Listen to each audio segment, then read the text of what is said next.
শুনছেন গল্প পড়ার আসর, আপনার ভালো লাগা প্রিয় গল্পের সম্ভার। আজ শুনবেন নন্দিত কথা সাহিত্যিক হুমায়ুন আহমেদের লেখা গৌরীপুর জংশন। একটি পূর্ণাঙ্গ উপন্যাস উপস্থাপন অত্যন্ত দুরূহ বিষয়, তাই সকল প্রকার ত্রুটির জন্য শুরুতেই সকলের কাছে ক্ষমা প্রার্থনা করছি। গল্প পড়ার আসরের গল্প পড়া যদি আপনাদের ভালো লেগে থাকে তাহলে অবশ্যই লাইক, কমেন্ট, শেয়ার করতে ভুলবেন না। আর আপনি যদি আমাদের ইউটিউব চ্যানেলের নতুন শ্রোতা হয়ে থাকেন তাহলে অবশ্যই চ্যানেলটিকে সাবস্ক্রাইব করার জন্য অনুরোধ করছি। ধন্যবাদ। গৌরীপুর জংশন। মনে হচ্ছে কানের কাছে কেউ শীষ দিচ্ছে। শীষের শব্দে জয়নালের ঘুম ভেঙে গেল। সে মনে মনে বলল, বিষয় কি? কোন হালার পুঁতে?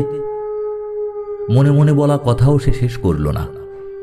মনের কথা দীর্ঘ হলে ঘুম চটে যেতে পারে। ইদানিং তার কি যেন হয়েছে, একবার ঘুম ভেঙে গেলে আর ঘুম আসে না। জয়নাল তার হাত পা আরো গুটিয়ে নিল, তবু শীত যাচ্ছে না। মনে হচ্ছে সে শুয়ে আছে বড় একটা বরফের চাঙের উপর, অথচ সে শুয়ে আছে কাপড়ের একটা বস্তার উপর। কম্বলটাও দু ভাঁজ করে গায়ের উপর দেয়া, মাথা কম্বলে ঢাকা। কাজেই যে উষ্ণ নিঃশ্বাস সে ফেলছে সেই উষ্ণ নিঃশ্বাসও কম্বলের ভিতরেই আটকা পড়ে থাকার কথা। তবু এত শীত লাগছে কেন?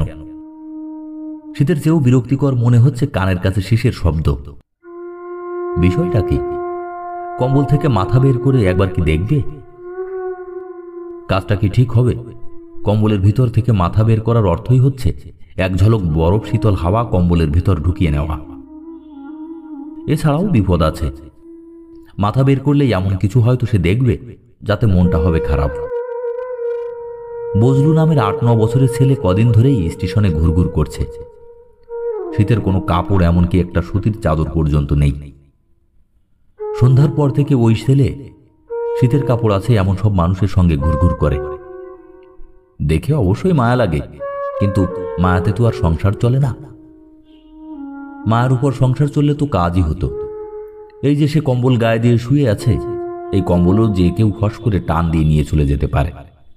এখনো যে নেয়নি, এটাই আল্লাহর অসীম দয়া। আবার শীষ দেওয়ার শব্দ হচ্ছে। বিষয়টা কি? নিতান্ত অনিচ্ছায় জয়নাল কম্বলের ভিতর থেকে মাথা বের করল। অস্বাভাবিক কিছু চোখে পড়ল না। রাত প্রায় শেষ হয়ে আসছে। স্টেশনের আলো ফ্যাকাশে দেখাচ্ছে। মালঘরে রাখা প্রতিটি কাপড়ের বস্তার উপর একজন দুজন করে শুয়ে আছে। এ বস্তাগুলি থাকায় রক্ষা হয়েছে। মেঝেতে ঘুমোতে হলে সর্বনাশ হয়ে যেত। জয়নাল চারিদিকে তীক্ষ্ণ দৃষ্টিতে দেখতে লাগল। যা ভেবেছিল তাই। বজলু পায়ের কাছে কুণ্ডলি পাকিয়ে শুয়ে আছে। তার গায়ে চটের একটা বস্তা। শীতের সময় চটের বস্তাটা খারাপ না। ভেতরে ঢুকে মুখ বন্ধ করে দিলে বেশ ওম হয়।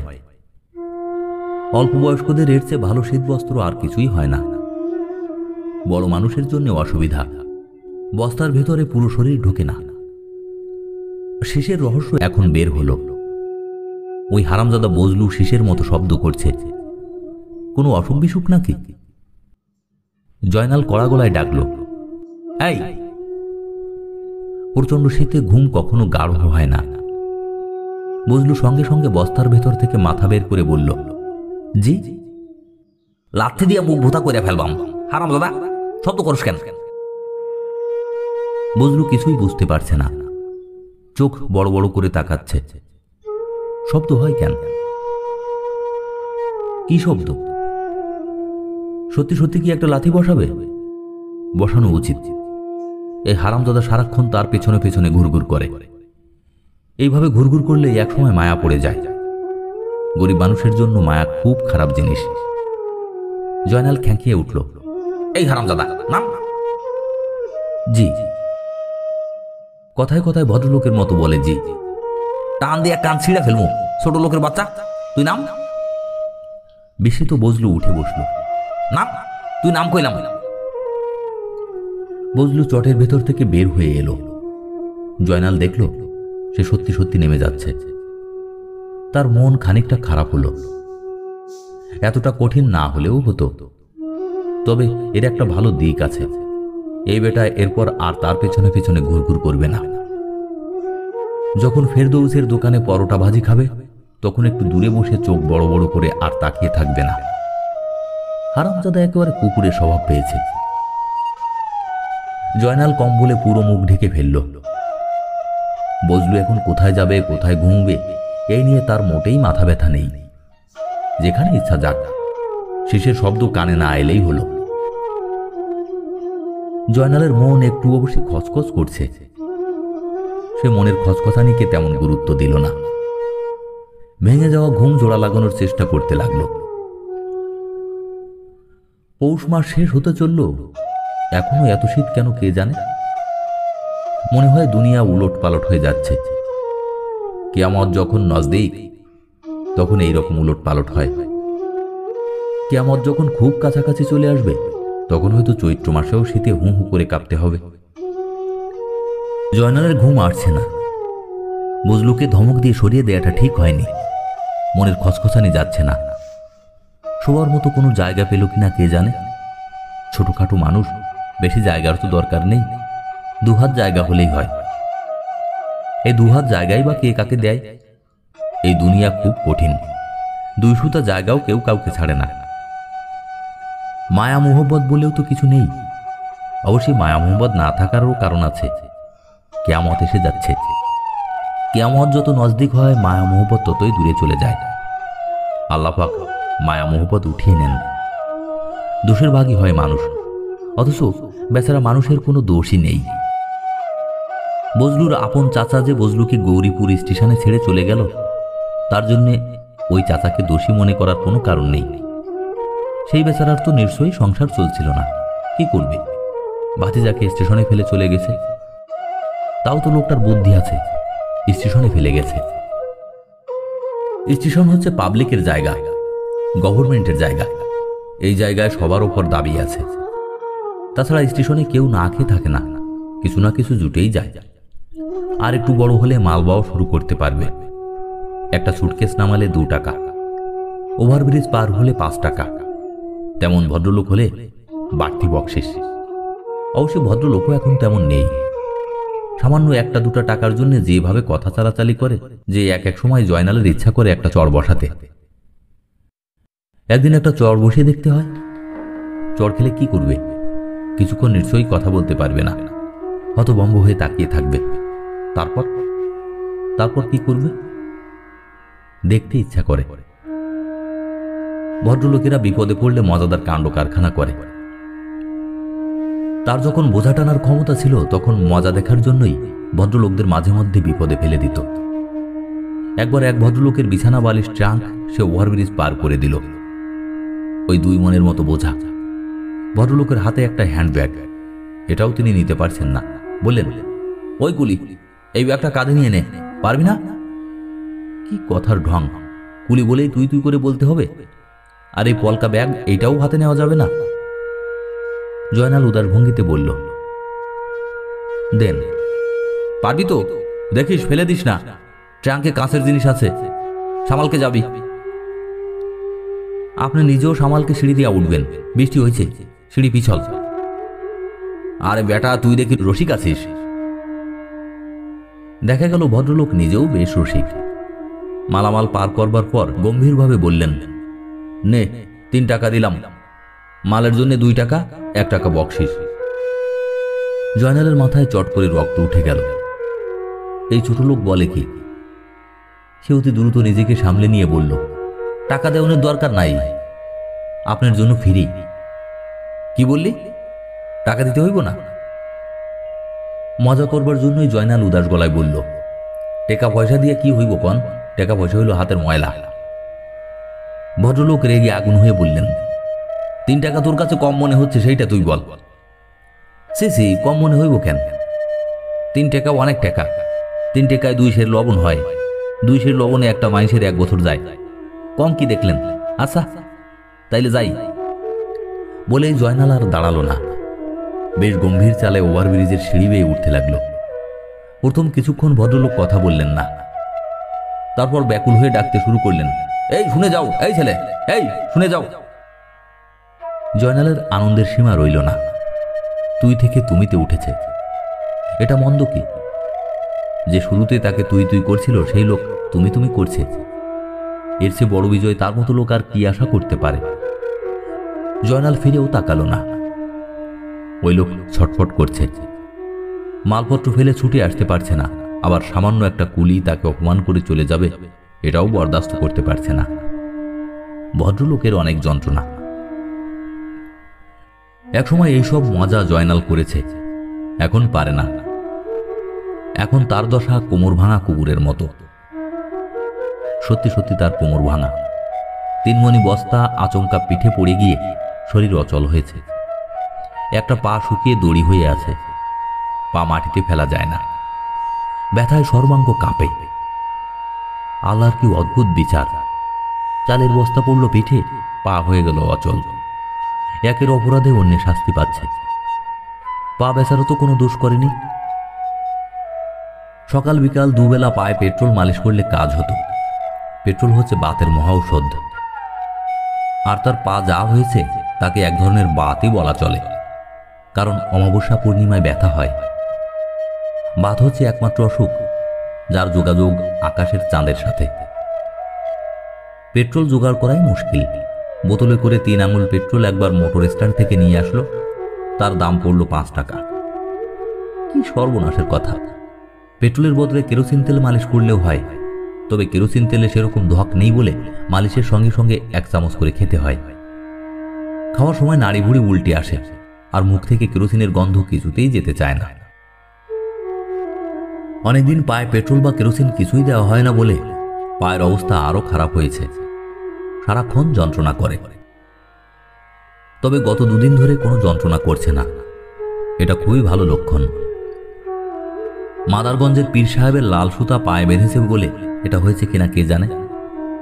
পীর ফকিররা ইচ্ছা করলেও অনেক কিছু করতে পারেন, তাদের জিন সাধনা থাকে। জয়নাল মাথা থেকে সমস্ত চিন্তা ঝেড়ে ফেলে মাথাটাকে পরিষ্কার করার চেষ্টা করল। ঘুমানো দরকার, ঘুম আসছে না। ছেলেটাকে তাড়িয়ে দেয়া ঠিক হয়নি, মনের খচখচানির জন্যই ঘুম আসছে না। মাদারগঞ্জের পীর সাহেবের কাছ থেকে ঘুমের জন্য একটা লাল সুতা আনা দরকার। ঘুম ভাঙলে এখন আর ঘুম আসে না, বড় যন্ত্রণা হয়েছে।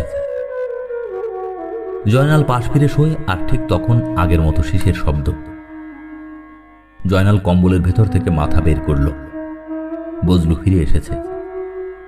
আগের মতো পায়ের কাছে কুণ্ডুলি পাকিয়ে শুয়েছে, মনে হয় কোথাও জায়গা পায়নি। এই বজলু, এই! শিশের শব্দ থেমে গেল। বজলু বস্তার ভেতর থেকে মাথা বের করল। এরকম শব্দ হয় কেন? বজলু মাথা নিচু করে বসে আছে, কিছু বলছে না। শ্যামরা ভয় পেল নাকি? শীত লাগে?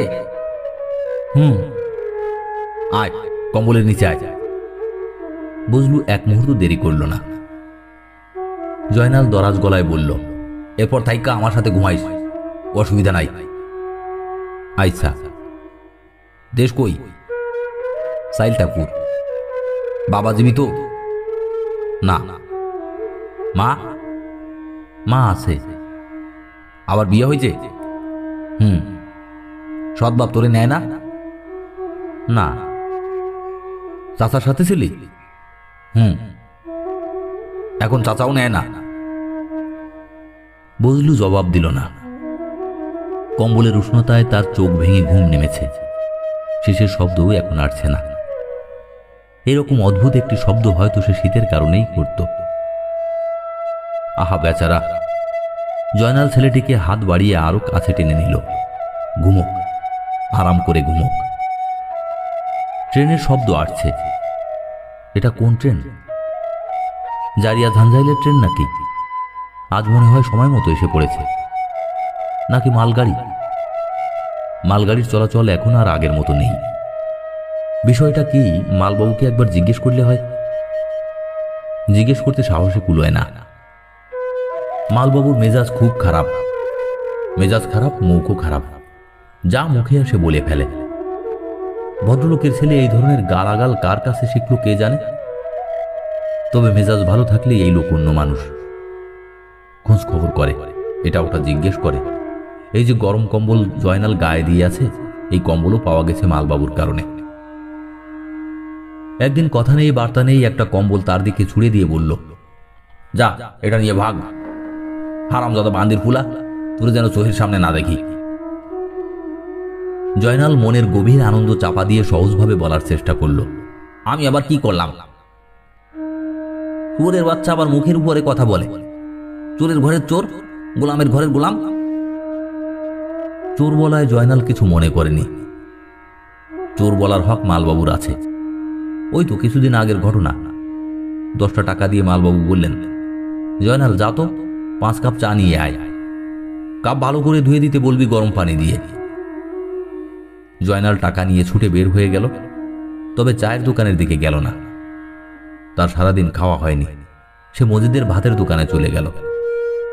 ইরি চালের মোটা মোটা ভাত আর মলা মাছের ঝাল তরকারি। 10 টাকায় এত ভালো খাবার সে অনেকদিন খায়নি। মলা মাছের এরকম স্বাদের তরকারি সে এই জীবনে চাখেনি। ভাত খেতে খেতে সে ভাবছিল মজিদ ভাইয়ের পা ছুঁয়ে সালাম করে। যে এরকম তরকারি রাখতে পারে তাকে সালাম করা যায়। মালবাবুর সামনে পরের 7 দিন সে একবারও পড়ল না, দূরে দূরে সরে রইল। লোকটার স্মৃতিশক্তি খুবই খারাপ। 7 দিন পর আর কিছুই মনে থাকে না। এইটাই একমাত্র ভরসা। হলোও তাই। 7 দিন পর যখন মালবাবুর সঙ্গে প্রথম দেখা হলো, তিনি গম্ভীর গলায় বললেন, কিরে তোর খোঁজ খবর নাই, কোথায় ছিলি? জয়নাল বলল, শরীরটা জুত ছিল না। আপনি আছেন কেমন? কাইল কাইল লাগতেছে। চুপ কর হারামজাদা, আমারে কাইল দেখায়। তোর মতো অত বড় মিথ্যুক আমি জন্মে দেখি নাই। শুয়োরের বাচ্চা সমানে মিথ্যা কথা বলে। লাঠি খাইতে মন চায়। জয়নাল হাসে। তার বড় ভালো লাগে। পরিষ্কার বোঝা যায় মালবাবুর মনটা আজ ভালো। নিশ্চয়ই অনেক মালামাল বুকিং হয়েছে। যখন প্রচুর মালামাল বুকিং হয় তখন তার মেজাজটা ভালো থাকে।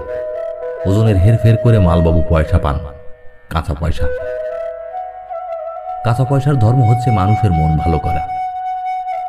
সবসময় দেখা গেছে যার হাতে কাঁচা পয়সা তার মনটা ভালো। তোর পায়ের অবস্থা কি রে জয়নাল? বালা না। চিকিৎসা করাচ্ছিস? বিনা পয়সা তো চিকিৎসা হয় না। 3 আঙুল পেট্রোলের দাম ধরেন গিয়া 5 টাকা। পেট্রোল দিয়ে কি চিকিৎসা? পেট্রোল হইল আপনার বাতের 1 নম্বর চিকিৎসা। হারামজাদা বলে কি? তুই কি মোটর গাড়ি নাকি যে তোর পেট্রোল লাগবে? এইসব চিকিৎসা কোন শুয়ারের বাচ্চা তোদের শেখায়? মালবাবু সমানে মুখ খারাপ করেন। জয়নালের বড় ভালো লাগে। যাদের মুখ খারাপ তাদের মন থাকে ভালো। যা কিছু খারাপ মুখ দিয়ে বের হয়ে যাচ্ছে, জমে থাকছে না। ভদ্রলোকেরা খারাপ কিছুই মুখ দিয়ে বলেন না, সব জমা হয়ে থাকে। তাদের জামা কাপড় পরিষ্কার, কথাবার্তা পরিষ্কার, চালচলন পরিষ্কার, আর মনটা অপরিষ্কার। এমনই অপরিষ্কার যে সোডা দিয়ে জাল দিলেও পরিষ্কার হওয়ার উপায় নেই। এজন্যই কোনো ভদ্রলোক বিপদে পড়লে জয়নালের বড় ভালো লাগে। ভদ্রলোক বিপদে পড়ে চোখ বড় বড় করে যখন এদিক ওদিক চায়, ফটাফট ইংরেজিতে কথা বলে, তখন বড়ই মজা লাগে। তবে ভদ্রলোকেরা সহজে বিপদে পড়েন না। বিপদে পড়ে তার মতো মানুষ।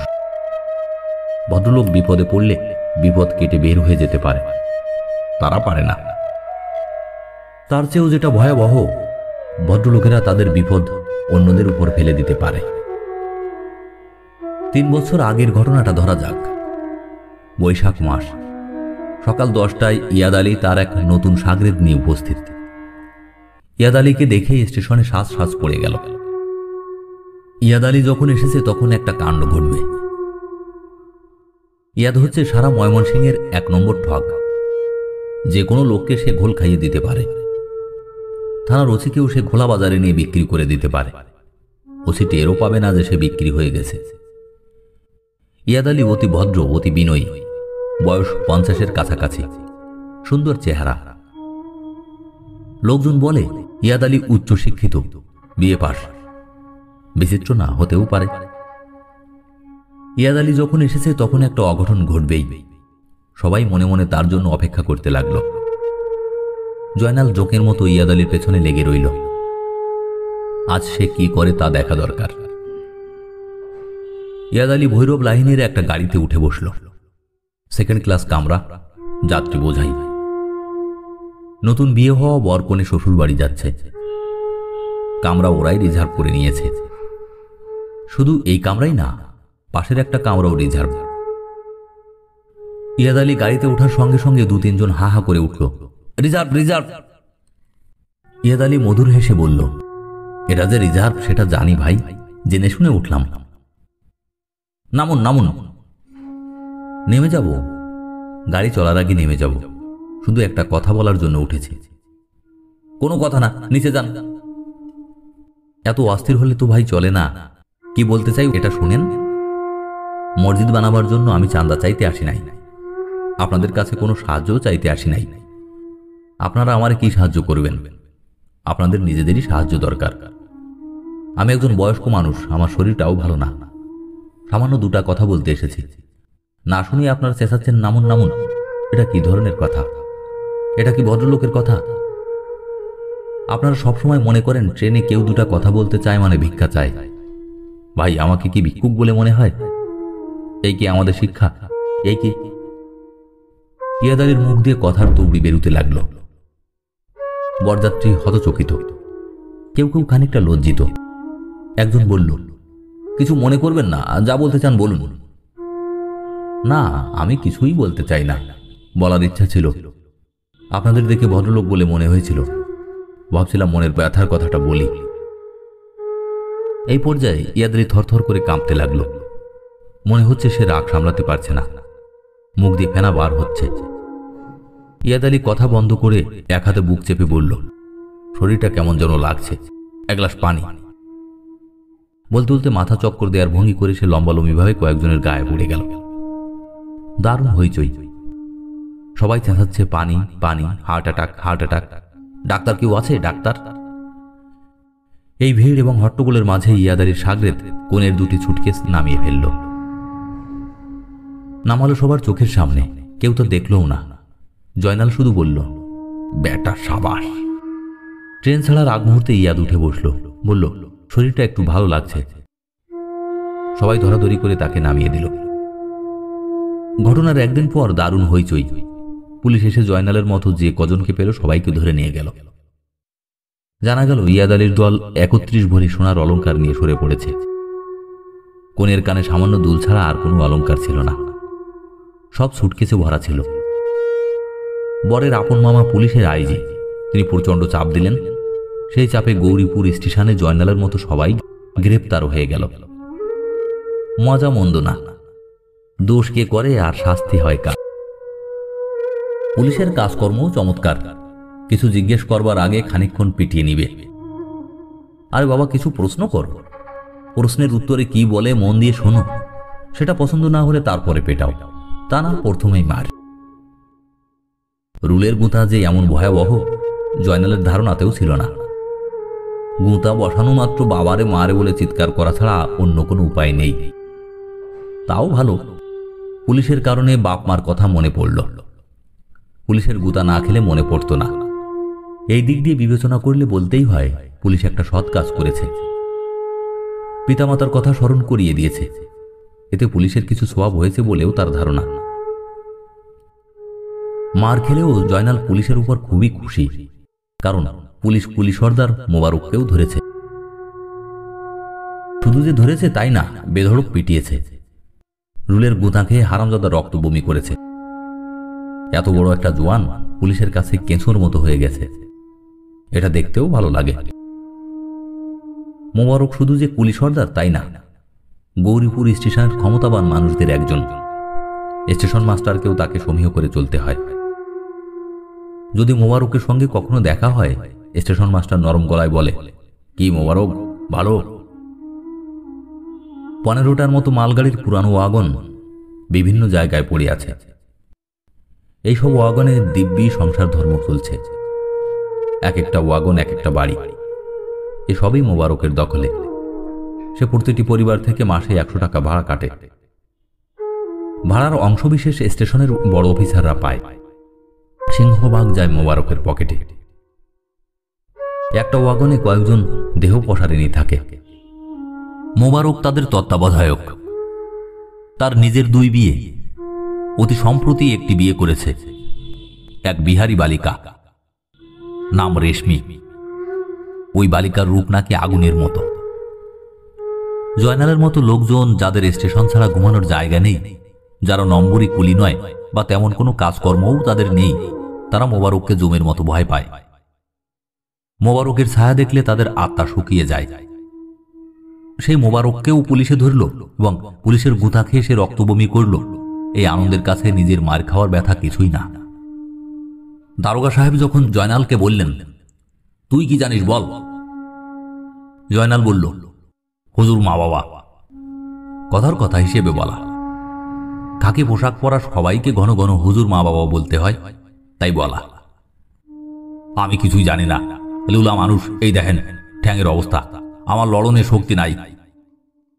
নিঃশ্বাস নেবার জন্য থামতেই দারোগা সাহেব রুল দিয়ে কোঁক করে পেটে আরেকটা গুঁতা দিয়ে বললেন, একজনের কাজ না, এটা হলো গ্যাংয়ের কাজ। কারা আছে এই গ্যাংয়ে বল? আবার রুলের গুঁতা। হুজুর মা বাপ। হুজুরের সঙ্গে মিথ্যা বলবো না, কে বা কাহারা এটা করছে আমি কিছুই জানি না, তবে আমার মনে সন্দেহ মোবারক কিছু কিছু জানে। জয়নাল মোবারকের নামটা লাগিয়ে দিল। মোবারককে এরা ছিলে ফেললে তার মনটা শান্ত হয়। চামড়া ছিলে লবণ দেওয়ার ব্যবস্থা থাকলে সে নিজের পয়সায় লবণ কিনে দিত। দারোগা সাহেব বললেন, মোবারককে তোর সন্দেহ কেন শুনি? ইচ্ছা করে আরেকজনের নাম লাগাচ্ছিস? বজ্জাতের বজ্জাত। হুজুর মা বাপ, নাম লাগানোর কিছু নাই। স্টেশন কন্ট্রোল করে মোবারক। স্টেশনে কি হয় না হয় সবই তার জানানোর কথা। বাবা, তুই দেখি ইংরেজিও জানিস। Station control? কে কাকে কন্ট্রোল করে এখন দেখবি। কোনো বজ্জাতের পাছায় চামড়া থাকবে না। 1 মাস পাছা রোদে দিয়ে শুকাতে হবে। 3 দিনের দিন সবাই খালাস পেয়ে গেল, শুধু মোবারক আটকা রইল। সে ছাড়া পেল 7ম দিনে। তবে যে মোবারক ছাড়া পেল সেই মোবারককে কেউ চেনে না। শুকিয়ে চটি জুতা হয়ে গেছে, সোজা হয়ে দাঁড়াতে পারে না। নিশ্চয়ই বেকায়দা জায়গায় পুলিশের রুলের গুঁতা লেগেছে। কিছু খেলেই বমি করে ফেলে। সেই বমির সঙ্গে রক্ত উঠে আসে। মালবাবু তাকে দেখে আটকে উঠে বললেন, কি অবস্থা করেছে?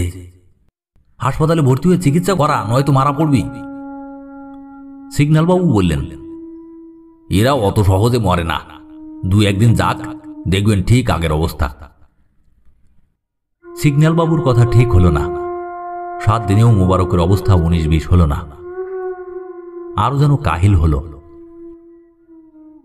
নতুন কুলি সর্দার হলো হাশেম, মোবারকের ঘনিষ্ঠ সাগরেদ। এই হাশেমের দলই মোবারককে খুন করল। ইঞ্জিন শান্টিং করছিল নির্জন জায়গা, লোকজন নেই। হঠাৎ সেই ইঞ্জিনের সামনে মোবারককে ধাক্কা দিয়ে ফেলে দেওয়া হলো। হাশেম দৌড়ে এসে স্টেশন মাস্টারকে খবর দিল।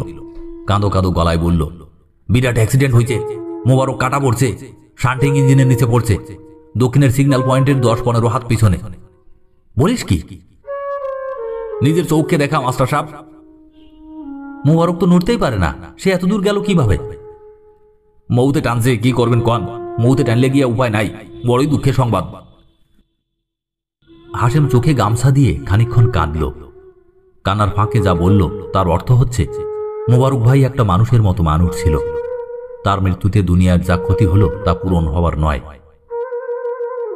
তবে হাশেম সেই ক্ষতি দ্রুত পূরণ করার চেষ্টা করল। মোবারকের 3য় বউ রেশমা নামের বালিকাটিকে বিয়ে করল।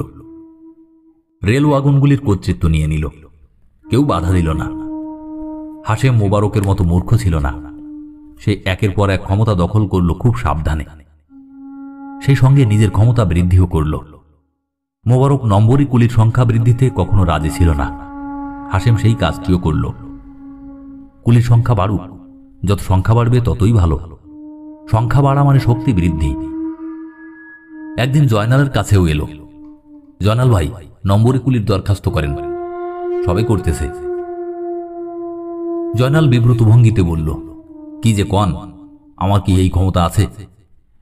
একটা বালিশ হাতে নিলে মনে হয় গাঢ় পাহাড় হাতে নিলাম। দেখেন পাউডার অবস্থা। আমার মৃত্যু সন্নিকট। আইস পাও খারাপ কাইল ভালো হইব, অসুবিধা কি? দরখাস্ত দেন, ফরমের দাম 2 টাকা। গুন্ডা পান্ডাদের সঙ্গে বিবাদ করে লাভ নেই। দরখাস্ত করে দিয়ে জয়নাল হলো 41 নম্বর কুলি। লাল শার্ট বানাতে হবে নিজের খরচায়। শার্টের বুক পকেটে নম্বর লেখা থাকতে হবে।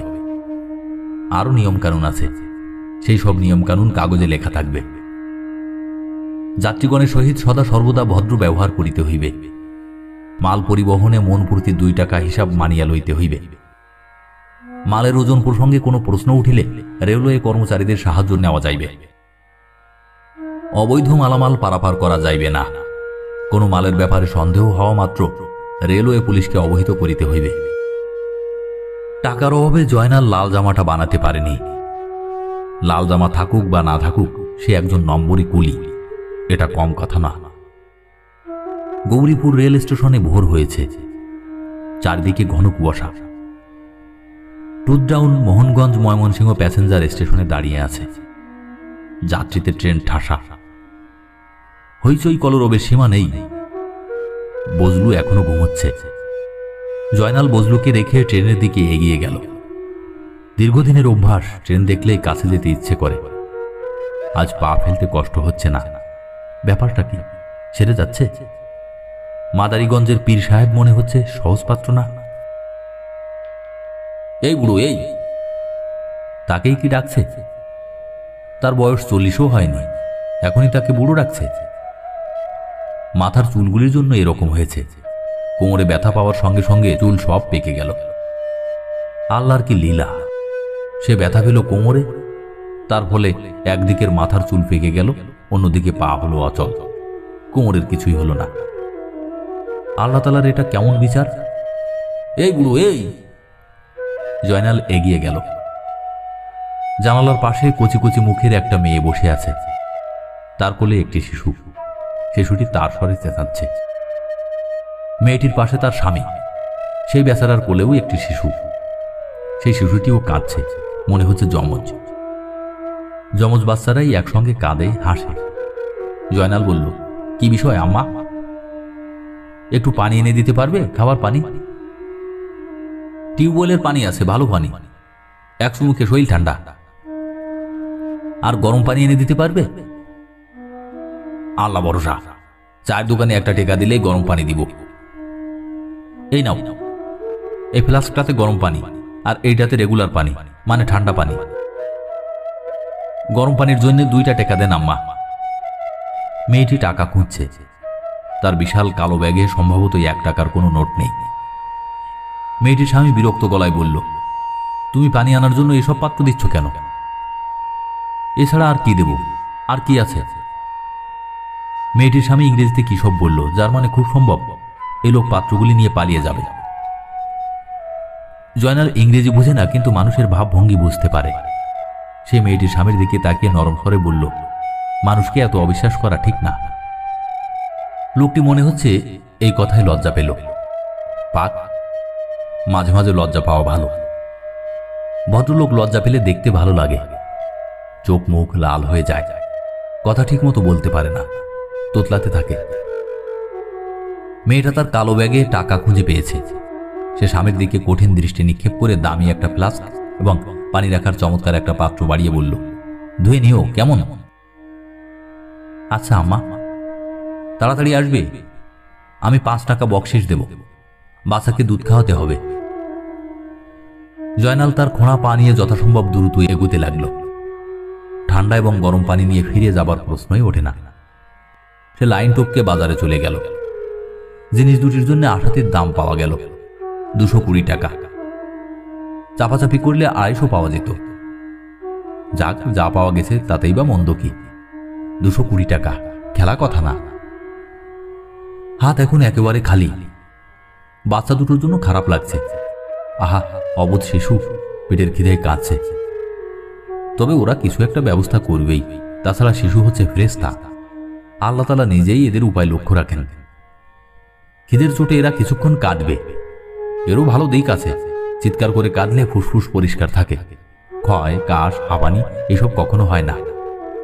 সব মন্দ জিনিসের একটা ভালো দিকও আছে। খানিকক্ষণ পর জয়নাল স্টেশনে ফিরল। ট্রেন চলে গেছে, স্টেশন ফাঁকা। বজলু কম্বল ভাঁজ করে বগলে নিয়ে চুপচাপ বসে আছে। ঠোঙায় করে জয়নাল পরোটা ভাজি নিয়ে এসেছে। বজলুকে ঠোঙাটা এগিয়ে দিয়ে দরাজ গলায় বলল, আরাম করে খা। বজলু আগ্রহ করে খাচ্ছে, বারবার তাকাচ্ছে জয়নালের দিকে। এই অবিশ্বাস্য ঘটনা এসে অভিভূত। জয়নাল বলল, কেউ কি আমারে খুঁজছে? বজলু না সূচক মাথা নাড়ল। জয়নাল রেলওয়ে হিন্দু টি স্টলের সামনে বেজার মুখে দাঁড়িয়ে আছে। হিন্দু টি স্টল চালায় পরিমল। তার ব্যবহার খুবই খারাপ, তবে চা বানায় ভালো। অন্য জায়গায় আধা কাপ চা দিয়ে 1 টাকা রেখে দেয়, পরিমল তা করে না। জয়নাল বলল, পরিমল দা, 1 কাপ চা দাও দেখি, গরম হয় যেন।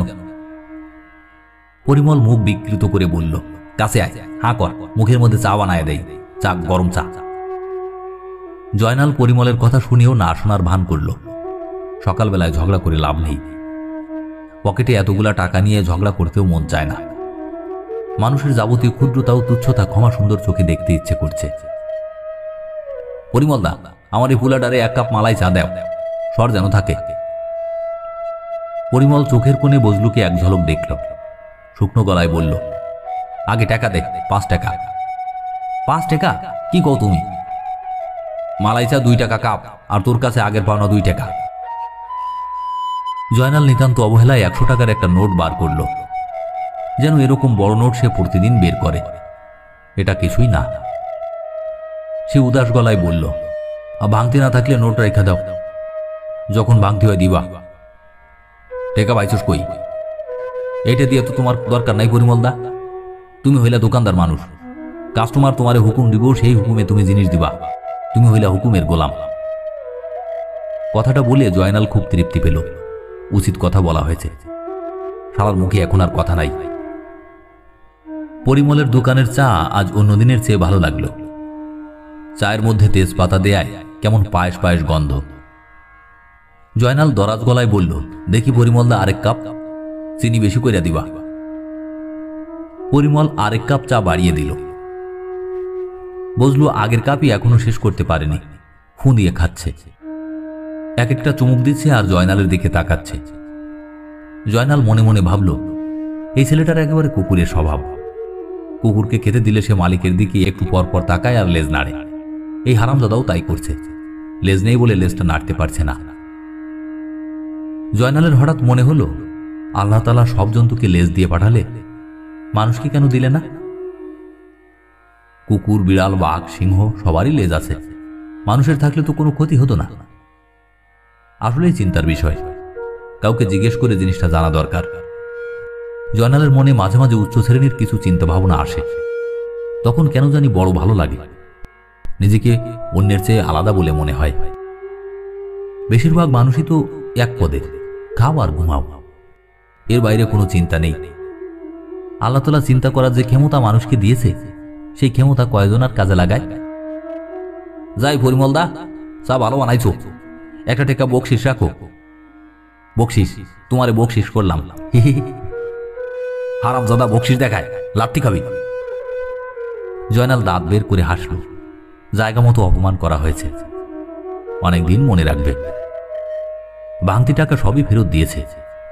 হিন্দুদের এই একটা গুণ, টাকা পয়সার ব্যাপারে খুব সাবধান।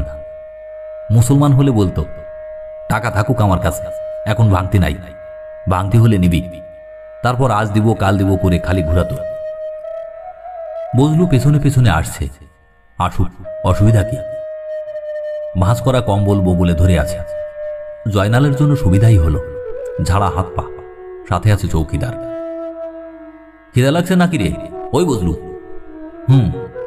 হুঁ কিরে বেটা, পরোটা ভাজি তো খালি আইলি একটু আগে, এখন খাইলি মালাই চা। 1 মালাই চা খাইয়া একদিন থাকা যায়, খিদা সহ্য করার অভ্যাস কর, পরে কামে লাগবো। এইসব অভ্যাস ছোটবেলায় করা লাগে, বুঝছস? পান বিড়ির দোকান থেকে জয়নাল 1 প্যাকেট স্টার সিগারেট কিনল। সিগারেট ধরালো না, আস্ত একটা প্যাকেট তার পকেটে। এই আনন্দটা সে ভোগ করতে চায়। সে হাঁটছে স্টেশনের শেষ মাথার দিকে। ওইদিকে সিগন্যাল ঘর। সিগন্যালম্যান পাগলা রমজানের সঙ্গে তার মোটামুটি খাতির আছে। রমজানকে সে ডাকে রমজান ভাই এবং বেশ ভক্তি শ্রদ্ধা করে, কারণ ওই লোকটা আর 10টা লোকের মতো না, চিন্তা ভাবনা করে। কিছু কিছু চিন্তা বড়ই জটিল চিন্তা, যা জয়নালের মাথাতেও ঢুকে না। আবার কিছু কিছু চিন্তা পানির মতো, বুঝতে অসুবিধা হয় না। গত বর্ষায় এরকম একটা চিন্তা শুনে সে বড় অভিভূত হয়েছে। সেদিন ঘোর বর্ষা। রমজান ভাই চাবির গোছা নিয়ে লাইন বদলাতে যাচ্ছে। কাজটা দেখতে সহজ হলেও আসলে সহজ না। একটা ভারী লোহার দণ্ড একদিক থেকে অন্যদিকে নিতে হয়। তখন ঘটাং করে লাইন বদল হয়। ট্রেন এলে আগের লাইনে না গিয়ে তখন যাবে অন্য লাইনে। রমজান বলল, ও জয়নাল, আমার সাথে আয়, ছাতা ধরবি। হাঁটতে পারিস তো? পারি, চলেন যাই। যেতে যেতে রমজান বলল, একজন কেউ সাথে থাকলে সুবিধা, পয়েন্টার তুলতে কষ্ট হয়, বয়স হয়েছে, রিটায়ারের টাইম। জয়নাল বলল, যখন দরকার হইব খবর দিয়েন, আমি আছি। ঝুম বৃষ্টির মধ্যে সপ সপ করে দুজনে যাচ্ছে। তখন রমজান একটা ভাবনার কথা বলল, ও জয়নাল, একটা কথা বলি শোন। বলেন রমজান ভাই। আমার বেতন হইল 430, এর সাথে মেডিকেল 10, 440। আমি মানুষটা ছোট পদের কিনা কদেহি। 440 টাকায় কি হয়? একটা ঘোড়ারও খাওয়ানো হয় না, ঠিক কিনা? ঠিক। এই আমার হাতে কি ক্ষমতা চিন্তা করছোস? একবার যদি লাইন উল্টাপাল্টা কইরা দেই, তাইলে যে অ্যাক্সিডেন্ট হইব, সেই অ্যাক্সিডেন্টে মানুষ মরব, কম হইলেও 1000। কি সর্বনাশ! 1000 মানুষের জান হাতের মুঠায় নিয়ে কাম করি, বুক ধড়ফড় করে, বুঝলি জয়নাল? আমারও বুক ধড়ফড় করতেছে রমজান ভাই। তোরে গোপনে একটা কথা কই, মন দিয়া শোন। একদিন দিমু অ্যাক্সিডেন্ট বাজাইয়া। কি কইলেন? আমি এক কথা একবার কই, 10 বার কই না। অ্যাক্সিডেন্ট বাজাইবেন? হুম। কোন দিন? যে কোনো দিন হইতে পারে, আইজও হইতে পারে। কি সর্বনাশের কথা? সর্বনাশ বলি সর্বনাশ, এর নাম সাড়ে সর্বনাশ। কথা কিন্তু গোপন রাখবি, কাকপক্ষীও যেন না জানে। কাকপক্ষী না জানার মতো গোপন সংবাদ এটা না। স্টেশনে সবাই জানে। পাগলা রমজান নাম তো শুধু শুধু হয়নি, এইসব কথাবার্তার জন্যই হয়েছে। তবে লোকটার মাথায় চিন্তা খুব ভালো খেলে, এজন্যই তাকে খুব ভালো লাগে। লেজ বিষয়ক যে চিন্তাটা জয়নালের মাথায় এসেছে, এর সহজ ব্যাখ্যা একমাত্র জয়নাল ভাই দিতে পারেন। রমজানকে পাওয়া গেল ঘুমটি ঘরে। জয়নালকে দেখেই বলল, কিরে জয়নাল, আসোস কেমন? ভালা। সাথে এই পুলাকে? স্টেশনের পুলা আছে আমার সাথে। সিগারেট খাইবেন রমজান ভাই? নিজের পয়সা ছাড়া অন্যের জিনিস খাই না। জয়নাল এটা জানে, তবু ভদ্রতা করল। তার সঙ্গে স্টার সিগারেটের প্যাকেটটা আছে। রমজান ভাই রাজি থাকলে পুরো প্যাকেটটা দিয়ে দিতাম। বড় ভালো লোক, ভালো লোকের জন্য কিছু করতে ইচ্ছা করে। রমজান ভাই, কি? একটা চিন্তা আসছে মাথার মধ্যে। চিন্তাটা হইল লেজ নিয়া। সব জন্তুর লেজ আছে, এই ধরেন যে একটা টিকটিকি, এরও লেজ আছে। মানুষও তো ধরতে গেলে একটা জন্তু, এর লেজ নাই। এর কারণটা কি? রমজানকে এই তথ্য মনে হলো খুব নাড়া দিয়েছে। সে চোখ বন্ধ করে বসে আছে, মাঝে মাঝে মাথা নাড়ছে। জয়নাল? জি। ভাবনার খোরাক আছে এর মধ্যে, দেখি চিন্তা করে কিছু পাই কিনা। আজ তাহলে যাই রমজান ভাই?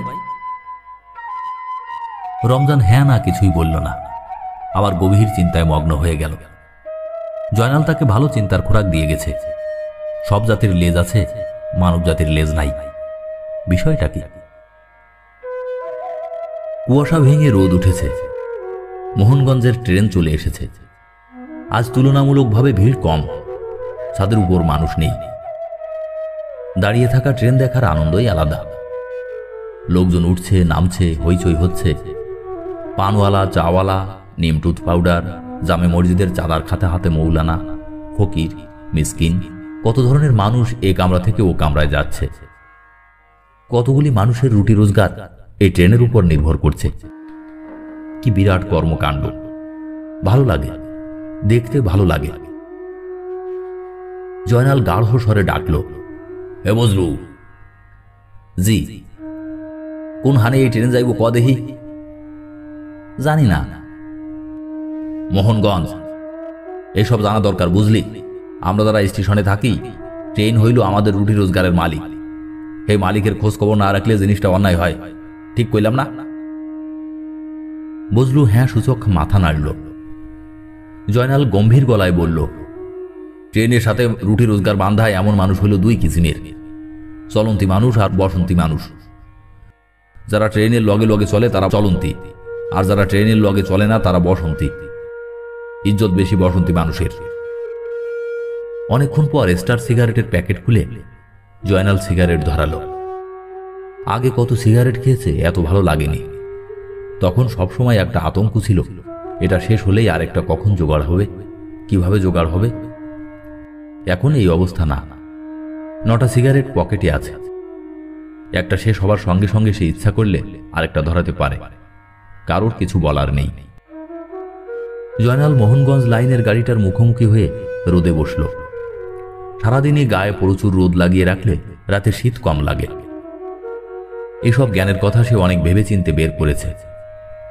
বজলুকে শিখিয়ে যাবে, এই ছেলের কাজে লাগবে। ছেলেটির প্রতি সে যথেষ্ট মমতা বোধ করছে। ও বজলু। জি। এই স্টেশনে আমি যখন প্রথম আসি তখন আমি তোর মতো আসিলাম। আমরা 3 জন আইসা উঠলাম, আমি, আমার বাপজান আর আমার বহিন সাহেদা। 3 জনের মধ্যে আমি টিকলাম। বাপজান প্রথম বছরই শেষ। সাহেদার স্টেশন মাস্টার বাসায় কাম দিল। তারপর যখন বদলি হইল সাথে নিয়ে গেল। এখন কই আছে জানে আল্লাহ মাবুদ। তোর খিদা লাগছে? না। তুই থাক বইয়া, একটা মালাই চা খাইয়ে আসি। শরীরটা জুইত লাগতেছে না। কম্বল সাবধান। ধর, এই টাকাটা পকেটে রাখ। বাদাম টাদাম মনে চাইলে খাইবি। বাদামের বড় গুণ কি জানোস?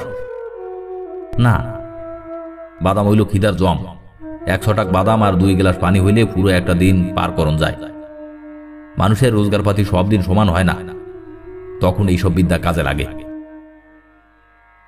জয়নাল উঠে দাঁড়ালো। পাটা আবার যন্ত্রণা দিচ্ছে। যন্ত্রণাকে সে আমল দিল না। শরীরের ব্যথা বেদনা, পেটের খিদা, এইসব জিনিসকে আমল দিলেই এরা পেয়ে বসে। এদের সবসময় তুচ্ছ জ্ঞান করতে হয়। পরিমলের দোকানে ভিড় এখন কম। মোহনগঞ্জের ট্রেন ঘন্টি দিয়ে দিয়েছে। কাস্টমাররা উঠে চলে গেছে। পরিমলের ছোট শালা ট্রেনের কামরায় কামরায় চা ফেরি করে।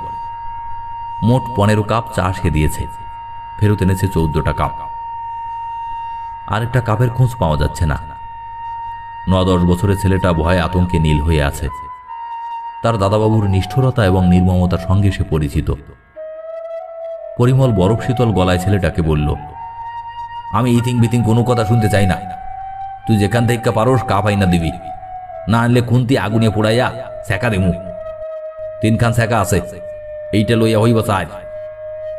বেজোর সংখ্যা ছিল, জোর সংখ্যা হইব। গিদরের বাচ্চা গিদর, খাওয়া ছাড়া আর কিছু শিখে নাই। বোয়াল মাছের মতো মুখ মেলতে শিখছে। ছেলেটা ভয়ে কাঁদতেও পারছে না। আরেকবার সে কাপ গুনতে বসল। হয়তো তার মনে ক্ষীণ আশা কোনো অলৌকিক উপায়ে কাপের সংখ্যা বেড়ে যাবে। জয়নালের মনটা খারাপ হয়ে গেল। শৈশবে ট্রেনে চা ফেরির কাজ সেও করেছে। তখন হিন্দু টি স্টলের মালিক ছিলেন শ্রীনিবাস। বড়ই ভালো লোক। সে কত কাপ হারিয়েছে, ভেঙে ফেলেছে। কাস্টমারের কাছ থেকে পয়সা নেবার আগেই ট্রেন ছেড়ে দিয়েছে। পেছনে পেছনে দৌড়েও কোনো লাভ হয়নি। একবার ট্রেন ছেড়ে দিলে কাস্টমারদের কি যেন হয়, তারা কিছুতেই মানিব্যাগ খুঁজে পায় না। নানান পকেট হাতড়ায়। একসময় পাওয়া যায়, কিন্তু দেখা যায় ভাঙতি নেই। তার ট্রেনের পেছনে ছোটাটাই সার হয়েছে। মুখ শুকনো করে সে দুঃসংবাদ দিয়েছে শ্রীনিবাসকে। শ্রীনিবাস উদাস গলায় বলেছে, মন খারাপ করিস না, যার যার পয়সা তার তার কাছে। এই কথায় শ্রীনিবাস কি বুঝাতো কে জানে। তবে একটা জিনিস জয়নাল বুঝত, সেটা হচ্ছে শ্রীনিবাস বড় ভালো লোক ছিলেন। আফসোসের কথা, ওই লোক ইন্ডিয়া চলে গেল। ভালো ভালো হিন্দু সব ছেড়ে চলে গেছে, খারাপগুলি পড়িয়াছে, এইটাই আফসোস। পরিমলের মতো হাড় হারামজাদা থেকে গেল। সে চলে গেলে কি হতো? বাচ্চা ছেলেটাকে সত্যি সত্যি গরম খুন্তির ছ্যাঁকা দেয় কিনা কে জানে। দিতেও পারে, না দিলে এই ছেলে এত ভয় পাচ্ছে কেন? পরিমলদা, পুলাটারে কিছু কইও না, পুলাপান মানুষ, বাদ দাও। খামাখা কথা কইস না তো জয়নাল, কাপের দাম কে দিব? তুই দিবি? হ্যাঁ দিমু। তোর টাকা কি বেশি হয়েছে? হয়েছে। দিন তো সমান যায় না, একটা মালাই চা দাও। আর কাপের দাম কত কও, দিতাছি, অসুবিধা নাই। চায়ের মধ্যে চিনি বেশি দিবা। জয়নাল পকেট থেকে সিগারেটের প্যাকেট বের করল, উদাস গলায় বলল, ধরো একটা সিগারেট, ধরাও পরিমলদা। জয়নালের পাশে বসে চা খাচ্ছে একজন অল্প বয়স্ক ক্যানভাসার। তার পরনে চকচকে প্যান্ট, শার্ট, হাতে অ্যাটাচি কেস। প্রথম দর্শনে মনে হবে ভদ্রলোক, সেকেন্ড ক্লাসের যাত্রী। শুধু অভিজ্ঞ চোখই বলতে পারবে এ আসলে একজন ক্যানভাসার, যে শুল বেদনার ওষুধ কিংবা কান পাকার ওষুধ বিক্রি করে। জয়নাল লোকটির দিকে তাকিয়ে সহজ স্বরে বলল, ভাইজান কি? লোকটা প্রথমে একটু চমকে উঠল, তারপর নিজেকে সামলে নিয়ে বলল, বাতের ওষুধ। নিজেই বানান? স্বপ্নে পাওয়া ওষুধ, 32 পদের গাছের শিকড় লাগে। সব গাছও এই দেশে নাই, আসাম থেকে আনাতে হয়, বড়ই যন্ত্রণা। জয়নাল মনে মনে দীর্ঘ নিঃশ্বাস ফেলল। এই ছেলে নিতান্তই আনাড়ি, ক্যানভাসিংয়ে নতুন নেমেছে, সুবিধা করতে পারবে না।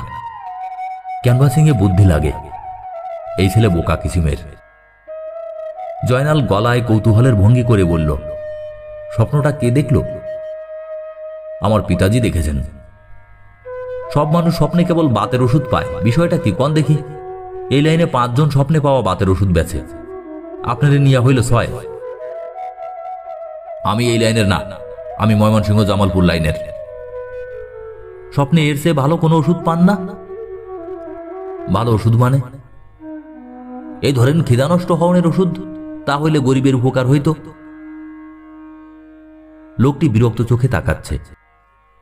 জয়নাল বলল, আপনার পিতাজি যদি জীবিত থাকে তা হইলে তারে বলেন স্বপ্নে খিদার বড়ি জোগাড় করতে, খুব চলবো, 1 বড়িতে লাখপতি। মস্করা করতেছেন? না, মস্করা করব কেন? আপনি তো আমার দুলা ভাই না। নেন সিগারেট নেন। চা খাইবেন? খান আরেক কাপ, আমি দাম দিব। টাকা পয়সা হইল হাতের ময়লা। পরিমলদা, ইনারে 1 কাপ চা দাও, খরচ আমার। হঠাৎ জয়নালের মন খারাপ হয়ে গেল। বাচ্চা দুটোর জন্য খারাপ লাগছে, তবে এতক্ষণে তারা ময়মনসিংহ পৌঁছে গেছে। একটা কিছু ব্যবস্থা তারা নিশ্চয়ই করেছে, তবে সারা পথ ওই লোক বোধহয় তার বউকে বকাঝকা করেছে। বউটা চোখের পানি ফেলেছে। আহা বেচারি, আহা। পুলিশ সর্দার হাশেম লম্বা লম্বা পা ফেলে আসছে। জয়নালের বুকটা ছ্যাঁত করে উঠল। কিছু জানে না তো? স্টেশনের অনেক গোপন নিয়ম কানুন আছে। মালামাল পাচার হলে প্রথমে জানাতে হবে হাশেমকে। বিক্রির ব্যবস্থা হাশেমই করবে। দামের অর্ধেক হাশেমের, বাকি অর্ধেক যে কাজটা করবে তার। তবে সোনাদানার বেলায় অন্য হিসাব। জয়নাল বলল, হাশেম ভাই, চা খাইয়া যান, খরচ আমার। হাশেম থামল। তীক্ষ্ণ দৃষ্টিতে জয়নালকে এক পলক দেখেই এগিয়ে গেল। কোনো একটা বিষয় নিয়ে তাকে চিন্তিত মনে হচ্ছে। তার ব্যাপারে কিছু জেনে ফেলেনি তো? জানলে বিপদ আছে, মহাবিপদ। চায়ের দোকান থেকে বের হয়েই জয়নাল হুট করে 1 হালি কমলা কিনে ফেলল। 10 টাকা করে হালি। দরদাম করলে 8 দিত। দরদাম করতে ইচ্ছে করল না। কি দরকার সামান্য 2 টাকার জন্য খেঁচামেচি করা? গরিব মানুষ না হয় 2 টাকা বেশিই পেল। মাঝে মাঝে ফল ফলান্তি খাওয়া দরকার, এতে শরীরে বল হয়। 2 হাতে 4টা কমলা দেখতেও ভালো লাগছে। এক্ষুনি খেয়ে ফেলতে হবে এমন তো কোনো কথা না, থাকুক কিছুক্ষণ হাতে। জয়নাল মালবাবুর ঘরের দিকে এগোল। মালবাবুকে বদলি করে দেবে এমন গুজব শোনা যাচ্ছে। এটা একবার জিজ্ঞেস করা দরকার। বড় ভালো লোক, হাতের দিলের মতো বড় দিল। মালবাবুর ছেলেপুলে থাকলে কিছু কমলা কিনে দিয়ে আসতো। বেচারার ছেলেপুলে নেই। ছেলেপুলে হওয়ানোটা কোনো ব্যাপার না। পীর সাহেবের লাল সুতা কোমরে বাঁধলেই হয়, তবে বিশ্বাস থাকতে হবে। মালবাবুর পীর ফকিরে বিশ্বাস নাই। জয়নাল একবার পীর সাহেবের কথা বলতে গিয়ে ধমক খেয়েছে। পীর সাহেবকে নিয়েও মুখ খারাপ করেছেন। খুবই অনুচিত কাজ হয়েছে। পীরফকির নিয়ে ঠাট্টা মশকরা করার ফল শুভ হয় না। এই যে বদলির কথা শোনা যাচ্ছে, এর কারণও হয়তো তাই। মালবাবুকে পাওয়া গেল না, তার ঘর তালাবদ্ধ। তবে জানালা খোলা, কিছুক্ষণের মধ্যেই হয়তো চলে আসবেন। জানালা দিয়ে কমলা চারটা টেবিলের উপর ছুড়ে দিলে কেমন হয়? দরজা খুলে কমলা দেখলে মনটা খুশি হবে। জনে জনে জিজ্ঞাসা করবেন, কমলা কে দিল? কেউ বলতে পারবে না। এটার মধ্যেও একটা মজা আছে। মালবাবু তার জন্য অনেক করেছেন, সে কিছুই করতে পারেনি। কোমরে চালের বস্তা পড়ে যাওয়ার পর 2 সপ্তাহ হাসপাতালে ছিল। মালবাবু একদিন দেখতে গেলেন। দেখতে গেছে এই যথেষ্ট, তার উপর 20টা টাকা দিল। হাতের দিলের মতো বড় দিল না হলে এটা সম্ভব না। সামান্য কমলা দিয়ে এই ঋণ শোধ হবার না, এর চেয়ে বেশি সে করবেই বা কি? টেবিলে কমলা ছুঁড়ে দেবার পরিকল্পনা শেষ পর্যন্ত বাতিল করতে হলো। মালবাবু রেগেও যেতে পারেন, তার মেজাজের কোনোই ঠিক ঠিকানা নেই। মেজাজ ঠিক থাকলে ফেরেশতা, বেঠিক হলে শয়তানের বাদশা। মেজাজ ঠিক না থাকারই কথা। মালামাল মোটেই চলাচল হচ্ছে না। পরশু রাতেই হুঙ্কার দিয়ে বলেছিলেন, অফিসের সামনে শুয়ে থাকোস কেন রে হারামজাদা, লাথি খাইতে মন চায়, পেট গলায় দিব, বদের হাড্ডি। থাক, কমলা চারটা বরং অনুফাকে দিয়ে আসা যাক, খুশি হবে। এর মধ্যে দোষের কিছু নেই, সে নিজের দোষের কিছু দেখছে না। অনেকদিন অনুফাকে দেখতে যাওয়া হয় না, 6 মাসের উপর তো হবেই। অবশ্যই এর মধ্যে 2 বার সে গিয়েছে। ঘরে লোক আছে শুনে চলে এসেছে। সকালবেলা লোকজন থাকবে না, তখন যাওয়া যায়। তাকে দেখলে অনুফা খুশি হয়। মুখে কিছু বলে না, তবে সে বুঝতে পারে। অবশ্যই কিছুটা লজ্জাও পায়। লজ্জা পাওয়ার তেমন কিছু নেই, যা হচ্ছে সব আল্লাহর হুকুমেই হচ্ছে, এটা জানা থাকলে লজ্জা চলে যাওয়ার কথা। জগৎ সংসার তো এমনি এমনি চলছে না, তার হুকুমে চলছে, এটা জানা থাকলে মনে আপনা আপনি শান্তি চলে আসে। অনুফাকে এই কথাটা গুছিয়ে বলতে হবে। অনুফার সামনে সে অবশ্যই গুছিয়ে কিছু বলতে পারে না, তার নিজেরও কেন জানি লজ্জা লজ্জা লাগে। কথা বলবার সময় বেশিরভাগ কথাই গলা পর্যন্ত সে আটকে যায়। সবচেয়ে মুশকিল হলো ইদানিং অনুফা তাকে আপনি আপনি করে বলে, যেন সে একজন মান্যগণ্য লোক, বাইরের কেউ। এখন বাইরের কেউ হলেও একসময় তো ছিল না। রীতিমতো কাজী সাহেব ডেকে বিয়ে পড়ানো হলো। সেই বিয়েতে নগদ খরচ হলো 350। তাও বিয়ের শাড়ি কিনতে হলো না, মালবাবু শাড়ি কিনে দিলেন এবং মুখ বিকৃত করে বললেন, হারামজাদা, বিয়ে যে করলি, বউকে খাওয়াবি কি? বাতাস খাওয়াবি? ছোট লোকের বুদ্ধি শুদ্ধি হয় না, এটা একেবারে সত্যি কথা। বছর না ঘুরতেই বাচ্চা পয়দা করে ফেলবি, পরের বছর আরেকটা, তারপরের বছর আরেকটা। আবার হাসে, লাঠি দিয়ে হারামজাদা তোর দাঁত ভাঙবো, হাসবি না। তা হাসি আসলে সে কি করবে? হাসি কান্না এগুলি একবার আসতে শুরু করলে ফট করে থামানো যায় না। তখন মনে খুব ফুর্তি ছিল। এতগুলি টাকা ঋণ হলো, সবটাই জোগাড় হলো সুদিতে।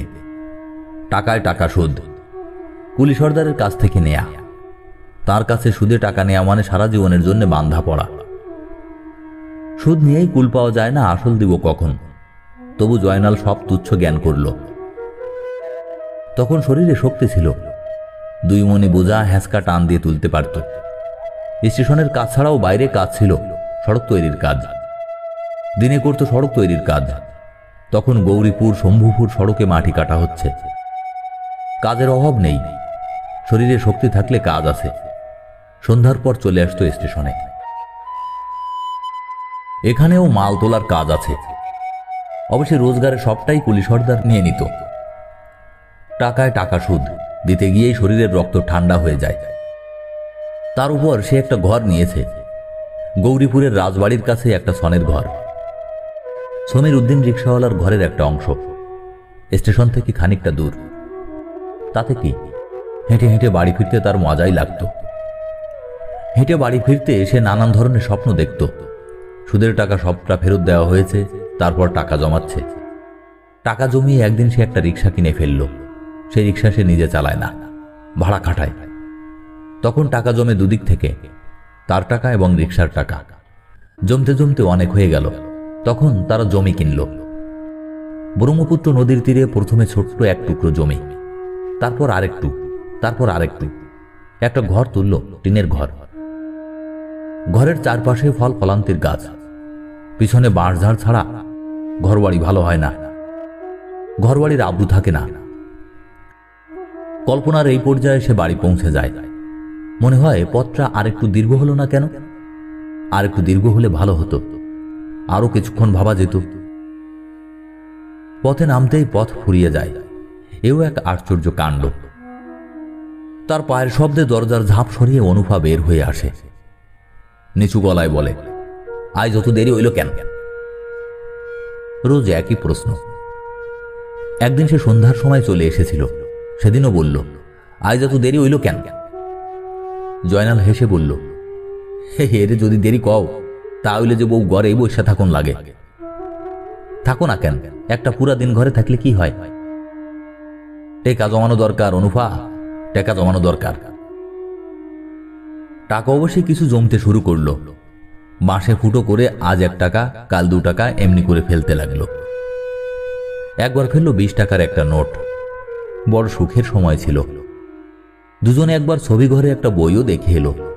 অনেক শিক্ষণীয় জিনিস ছিল বইটাতে। দেবর ভাবির সংসার। দেবর তার ভাবিকে মায়ের মতো শ্রদ্ধা করে। ভাবিও বড় স্নেহ করেন দেবরকে। ভাত মাখিয়ে মুখে তুলে দেন। এই দেখে স্বামীর মনে হলো খারাপ সন্দেহ। তার মনে হলো দুইজনের মধ্যে ভালোবাসা হয়ে গেছে। তিনি দুজনকে বাড়ি থেকে বের করে দিলেন। তারা পথে পথে ঘুরে গান গায়, ভিক্ষা করে। খুব করুণ বই। কাঁদতে কাঁদতে অনুফা অস্থির। জয়নাল নিজেও কাঁদছে। দেবর ভাবের দুঃখ সেও সহ্য করতে পারছে না। তবে একটা দিক ভেবে তার ভালো লাগছে, এ জাতীয় সমস্যা তার নেই। সে বড় সুখী মানুষ। বেশি সুখ কারো কপালে লেখা থাকে না, এটাও আল্লাহ তাআলার বিধান। কাজেই অঘটন ঘটল। চালের বস্তা পড়ে গেল কোমরে। দুনিয়া অন্ধকার হয়ে গেল। কাউকে সে দোষ দেয় না, সবই কপালের লিখন। কথায় বলে না, কপালের লিখন না যায় খণ্ডন। তার কপালে লেখাই ছিল কোমরে পড়বে 3 মণ চালের বস্তা। তারপর অনুফা তাকে ছেড়ে চলে যাবে। অনুফার ওপরও তার রাগ নেই। যে স্বামী খেতে পড়তে দেয় না, খামাখা তার গলায় ঝুলে থাকবে কেন? তাছাড়া গায়ের রং ময়লা হলেও চেহারা ছবি ভালো।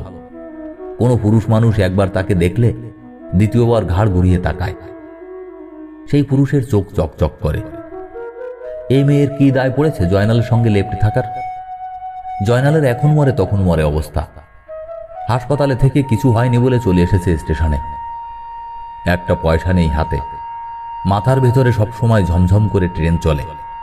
কিছু মুখে দিলেই বমি করে ফেলে দিতে ইচ্ছে করে। মাঝে মাঝে মনে হয় হঠাৎ যেন কেউ সারা গায়ে 1 লক্ষ সূঁচ ফুটিয়ে দিল।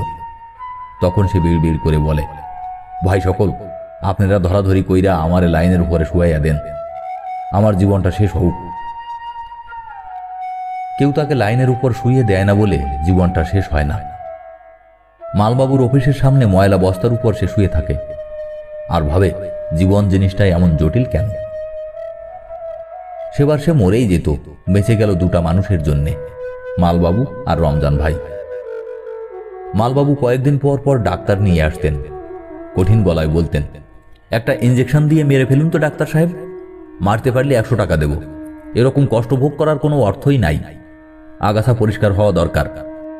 এগুলি হচ্ছে আগাছা। আপনি ইঞ্জেকশন দিয়ে না মারলে আমি নিজেই লাঠি দিয়ে বাড়ি দিয়ে মাথা 2 ভাগ করে দেব। মুখে এসব বলতেন আর ভেতরে ভেতরে টাকা দিয়ে কিনতেন ওষুধ, দামি ওষুধ। টাকা তার কাছে ছিল হাতের ময়লা। আর পাগলা রমজান ভাই রোজই এটা সেটা এনে খাওয়াতেন। 1 কাপ দুধ, একটা কলা, সুজির হালুয়া, লবণ মরিচ দিয়ে মাখা ভাতের মাড়। পাশে বসে নানান কথাবার্তা বলতেন। সবই জ্ঞানের কথা, ভাবের কথা। কষ্ট পাওয়া ভালো, বুঝলে? কষ্ট পাওয়া ভালো। কষ্ট হইল আগুন, আর মানুষ হইল খাদ মিশানো সোনা।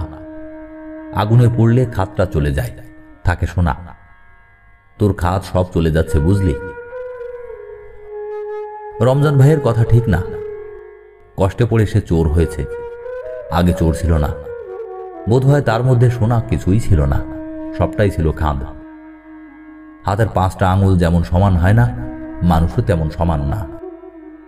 কিছু কিছু মানুষ আছে পুরোটাই সোনা, আবার কিছু কিছু মানুষের সবটাই খাদ।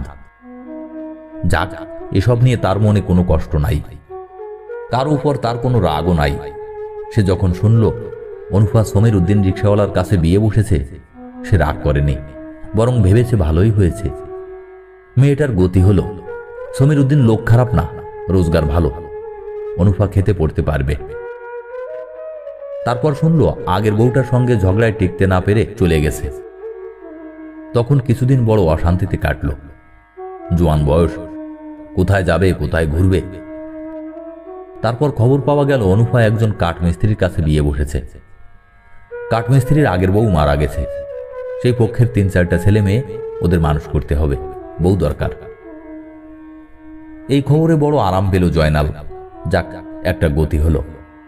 আগের পক্ষের বউ যখন নেই তখন বলতে গেলে সুখের সংসার। কাঠমিস্ত্রি যখন, তখন রোজগারপাতি খারাপ হওয়ার কথা না। মানুষের কপাল। এই বিয়েও টিকল না। নানান ঘাট ঘুরে ফিরে তার জায়গা হলো পাড়ায়। তা কি আর করবে, কপালের লিখন। অবশ্যই একদিক থেকে ভালোই হলো, স্বাধীনভাবে থাকবে, কারো মুখের দিকে তাকিয়ে থাকতে হবে না। এই তো ভালো। ভাগ্যের উপর তো কারো হাত নেই। হাসান হোসেনের মতো পেয়ারা নবীর 2 নাতিকেও কি কুৎসিত মৃত্যুবরণ করতে হলো। ভাগ্যে ছিল বলেই হলো। অনুফার কাছে যাওয়ার আগে জয়নাল নাপিতের কাছে গিয়ে মাথার চুল কাটল, খোঁচা খোঁচা দাড়ি গজিয়েছিল, শেভ করালো। কেমন হালকা লাগছে নিজেকে। আয়নায় দেখাচ্ছেও অন্যরকম। গায়ের শার্টটা অতিরিক্ত ময়লা। একটা শার্ট কিনে ফেলবে নাকি? পুরনো কাপড়ে বাজার ভর্তি। 15-20 টাকায় ভালো শার্ট হয়। টাকা যখন আছে কিনে ফেললেই হয়। একজোড়া স্যান্ডেলও দরকার। অনেক দিন ধরেই খালি পায়ে হাঁটছে। স্পঞ্জের একজোড়া স্যান্ডেলের কত দাম কে জানে? 10 টাকায় হবে না? খালি হাতে যাওয়াটাও ঠিক হবে না। অনুফার জন্য কিছু একটা নিয়ে যেতে হবে। কমলা চালটা তো আছেই, এছাড়াও অন্য কিছু। একটা শীতের চাদর নিয়ে গেলে কেমন হয়? ফুল তোলা শীতের চাদরের খুব শখ ছিল বেচারির। লাল রঙের চাদরে সাদা ফুল। অনুফার কাছে কোনোভাবেই সে খালি হাতে যায়নি। অতি তুচ্ছ কিছু হলেও নিয়ে গেছে। পান খেতে পছন্দ করত বলে একবার একটা পানের বাটা নিয়ে গেল। বড় খুশি হয়েছিল সেবার। খুশি হয় আবার লজ্জাও পায়। প্রথমবার যখন গেল লজ্জায় অনুফা কথা বলতে পারছিল না। সারাক্ষণ মাথা নিচু করে বসেছিল। কোনো ক্রমে ক্ষীণ স্বরে বলল, আপনার শরীর কেমন? আপনি ডাক শুনে জয়নালের বুকের ভেতরটা হা হা করে উঠল। তবে সে সহজভাবেই বলল, ভালো। তুমি কেমন আছো? যেমন দেখতাছেন। খুব ভালো আছে বলে জয়নালের মনে হলো না। অনুফার চোখের নিচে কালি, মুখ শুকনো, মাথার চুলগুলিও কেমন লালচে লালচে, তবু সুন্দর লাগছিল অনুফাকে। অনুফা বসেছিল জল চৌকিতে, জয়নাল চৌকির উপরে। চৌকিতে পাটি বিছানো, এক কোনায় তেল চিটচিটে বালিশ। ঘরের পাশ দিয়েই বোধ হয় নর্দমা গেছে। দুর্গন্ধে নাড়ি বুড়ি উল্টে আসে। ঘরের এক কোনায় তোলা উনুনের পাশে লম্বা লম্বা সবুজ রঙের বোতল। বোতলগুলির দিকে তাকিয়ে জয়নাল ছোট্ট নিঃশ্বাস ফেলতেই অনুফা বলল, অনেক কিসিমের মানুষ আসে, মদ খাইতে চায়, এরাই বোতল আনে, আমি শেষে বোতল বেচ্ছা দেই। তুমি খাও না তো? না। খুব ভালো, ভুলেও খাইবা না। মদ হইল গিয়া নিশার জিনিস। একবার নিশা হইলে আর ছাড়তে পারবা না, শরীর নষ্ট হইব। আমি খাই না। না খাওনি ভালো। এরপর জয়নাল আর কোনো কথা খুঁজে পায় না। কথা খুঁজে পায় না অনুফাও। দুজনই অপরিচিত মানুষের মতো মুখোমুখি বসে থাকে। একসময় জয়নাল বলে, উঠি কেমন? অনুফা লাজুক স্বরে বলে, আর একটু বসেন। আচ্ছা বসি। অনুফা উঠে গিয়ে কোত্থেকে যেন চা নিয়ে আসে, সঙ্গে ছোট্ট পিরিচে একটা নিমকি, একটা কালো জাম। নিমকি, কালো জাম এবং চা জয়নাল খায়। না খেলে মনে দুঃখ পাবে। এত কষ্টের পয়সায় রোজগার। ফেরবার সময় হেঁটে হেঁটে অনুফা তাকে অনেক দূর এগিয়ে দেয়। জয়নাল বলে, যাও গিয়ে আর আসো কেন? ঘর খোলা। অনুফা উদাস স্বরে বলে, থাকুক খোলা, ঘরে আসেই কি, আর নিবই কি। অনুফা একেবারে সদর রাস্তা পর্যন্ত আসে, দাঁড়িয়ে থাকে রাস্তার মোড়ে। জয়নাল যতবার ঘাড় ফিরিয়ে তাকায় ততবারই দেখে অনুফা দাঁড়িয়ে আছে, মাথায় ঘোমটা। অনুফার চোখ বড় মায়াময় মনে হয়, তাকে গৃহস্থ ঘরের বউয়ের মতোই লাগে, পাড়ার মেয়ে বলে মনে হয় না। রাস্তার চ্যাংড়া পুলাপানরা অনুফাকে দেখিয়ে অশ্লীল ইঙ্গিত করে, সুর করে বলে, নড়ি বেড়ি। অনুফার তাতে কোনো ভাবান্তর হয় না। জয়নাল অনেকগুলি টাকা খরচ করে ফেলল।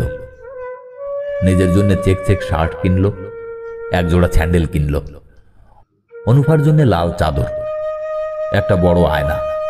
অনুফার ঘরে ছোট্ট একটা আয়না সে দেখেছে, বড় আয়না পেলে খুশি হবে। আয়নার সঙ্গে একটা চিরুনি না কিনলে ভালো লাগে না, চিরুনিও কিনল। তারপরেও 100 টাকার উপর হাতে থেকে গেল। এই টাকাগুলি তো খুব বরকত দিচ্ছে, ফুরাচ্ছে না। মাঝে মাঝে কিছু টাকা হাতে আসে যেগুলি খুব বরকত দেয়, ফুরায় না। একবার ট্রেন থেকে একটা ছোট্ট মেয়ে হাত নেড়ে তাকে ডাকছিল, এই এই এই। সে অবাক হয়ে দ্রুত এগিয়ে গেল। মেয়েটা বলল, মা, একে ভিক্ষা দাও।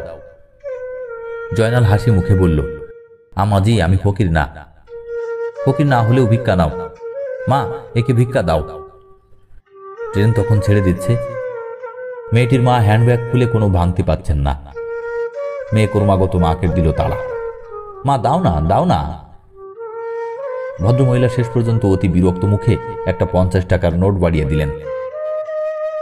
ওই টাকা খুব বরকত দিয়েছিল, কিছুতেই শেষ হয় না।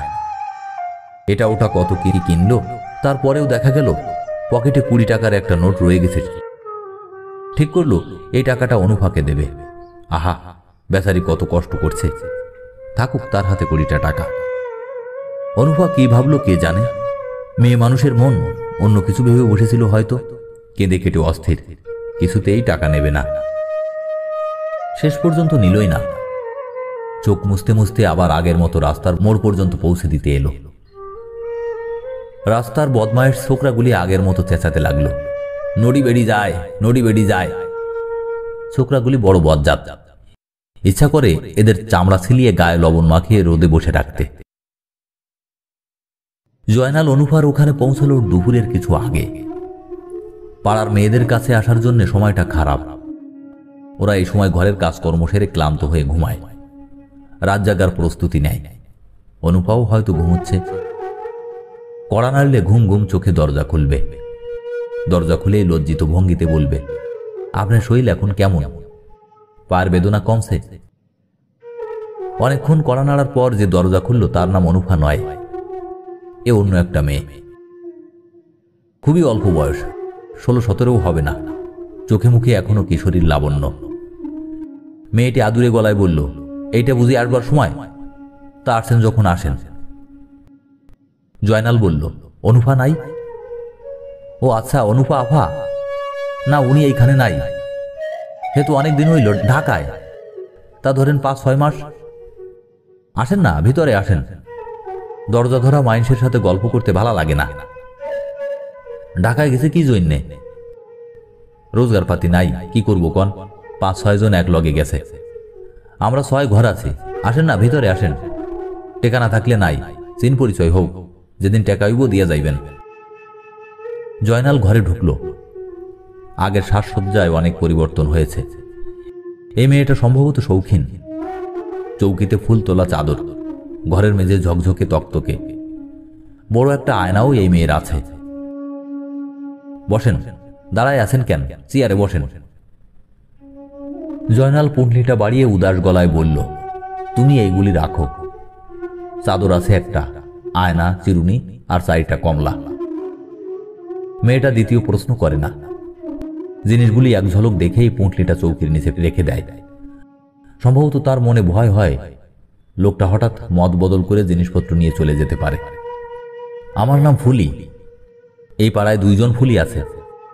যখন আইবেন জিগাইবেন ছোট ফুলি। খাড়াই আছেন কেন? বসেন, দরজা লাগাই দিমু। না ফুলি, আইজ যাই। এটা কেমন কথা? যাইবেন কেন? আসছেন, চিন পরিচয় হও। জয়নাল কথা বাড়ালো না, তার মনটা খারাপ হয়ে গেছে। সে বেরিয়ে এলো। এই মেয়েটাও অনুফার মতো সঙ্গে সঙ্গে আসছে। জয়নাল বলল, তুমি আসতেছো কেন? তুমি ঘরে যাও। ফুলি আদুরে গলায় বলল, ভাঙতি টাকা থাকলে দিয়ে যান, ঘরে কেরাসিন কিনুনের পয়সা নাই, হাত একেবারে খালি। জয়নাল ভেবে এসেছিল চকচকে 100 টাকার নোটটা অনুফাকে দিয়ে আসবে, নিতে না চাইলেও জোর করে দিবে। এই মেয়ে নিজে থেকে চাইছে, অনুফার সঙ্গে তার তো কোনো তফাৎ নেই। তাছাড়া এক অর্থে সব মানুষই তো এক। অনুফাকে দেয়া যে কথা, এই মেয়েটিকে দেওয়াও তো তাই। আপনার কাছে কিছু আছে? 4-5 টাকা হইলেও হইব, না থাকলে কোনো কথা নাই, চিন পরিচয় হইল, এইটাও কম কথা না। জয়নাল 100 টাকার নোটটা বের করল, ছোঁ মেরে ফুলিতা নিয়ে নিল, সঙ্গে সঙ্গে বেঁধে ফেলল আঁচলের গিটে। মেয়েটি ফিরে যাচ্ছে। জয়নালের সঙ্গে রাস্তার মোড় পর্যন্ত আসার প্রয়োজন তার নেই। এলে জয়নালের ভালো লাগত। ঝিম ধরা দুপুরে একটা মেয়ে মাথায় ঘোমটা দিয়ে রাস্তার মোড়ে দাঁড়িয়ে আছে, তাকাচ্ছে মায়া মায়া চোখে। এ দৃশ্য বড়ই মধুর। ভালো লাগছে না, জয়নালের কিছুই ভালো লাগছে না। পায়ের পুরনো ব্যথা ফিরে এসেছে। পূর্ণিমা লেগে গেছে কিনা কে জানে, মনে হয় লেগেছে, নয়তো আচমকাই এই ব্যথা শুরু হতো না। জয়নাল রিক্সা ডাকল। বুড়ো রিক্সাওয়ালা এগিয়ে এলো। এই রিক্সাওয়ালাকে জয়নাল চিনে, সমীর উদ্দিন। দুইজনই ভান করলো কেউ কাউকে চেনে না। শুধু রিক্সা থেকে নেমে 2 টাকা ভাড়া দেওয়ার সময় জয়নাল বলল, সমীর উদ্দিন ভাইয়ের শরীরটা ভালা? সমীর উদ্দিন বলল, ভালা। আমার চিনছেন তো? আমি জয়নাল। চিনছি। অনুপার খোঁজে গেছিলাম, শুনলাম ঢাকা গেছে। জানি। জয়নাল দীর্ঘ নিঃশ্বাস ফেলল। অনুপার এই খবর অনেকেই জানে, শুধু সেই জানে না। ঢাকা তো এই স্টেশন দিয়ে যেতে হয়েছে, একবার খোঁজও নেয়নি। সে তো বাধা দিত না। বাধা দিবে কিভাবে? সে বাধা দেবার কে?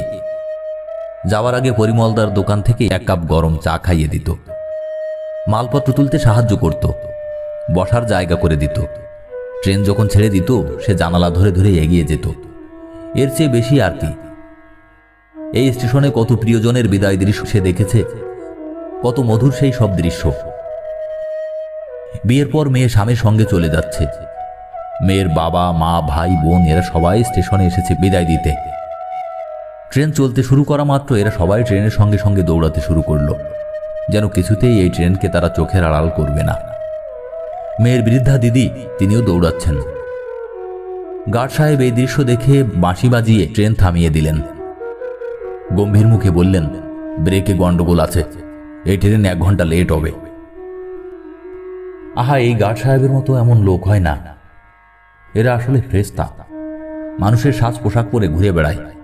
সবাই ভাবে সেও বুঝি আমাদের মতোই একজন মানুষ। জয়নাল স্টেশনে গেল না, ওভারব্রিজের উপর চুপচাপ বসে রইল। যত দূরে চোখ যায় লম্বা রেল লাইন চলে গেছে, বড় ভালো লাগে দেখতে। ওই তো যাচ্ছে ভৈরবের লাইনের গাড়ি। কোথায় ভৈরব কে জানে? ভৈরবের পরে কি আছে? একেবারে শেষ মাথায় কোন স্টেশন? এমন যদি হতো যে লাইনের কোনো শেষ নেই, যেতেই থাকে যেতেই থাকে, তাহলে বেশ হতো। শেষ স্টেশনটা কি জানার জন্য সে উঠে বসত। চলুক ট্রেন, চলতে থাকুক, ঝিকঝিক করে গন্তব্যহীন গন্তব্যে যাত্রা। জয়নালের মন খারাপের ভাবটা কিছুতেই যাচ্ছে না। ওভারব্রিজের উপর উঠে তা যেন আরো বাড়ল। উপর থেকে অনেক দূরে চলে যাওয়া রেল লাইনে চোখ পড়ে, মন আপনা থেকে উদাস হয়। তার উপর অনেক দিন পর বেলায়েতকে দেখা যাচ্ছে। বেলায়েত গান গেয়ে ভিক্ষা করে।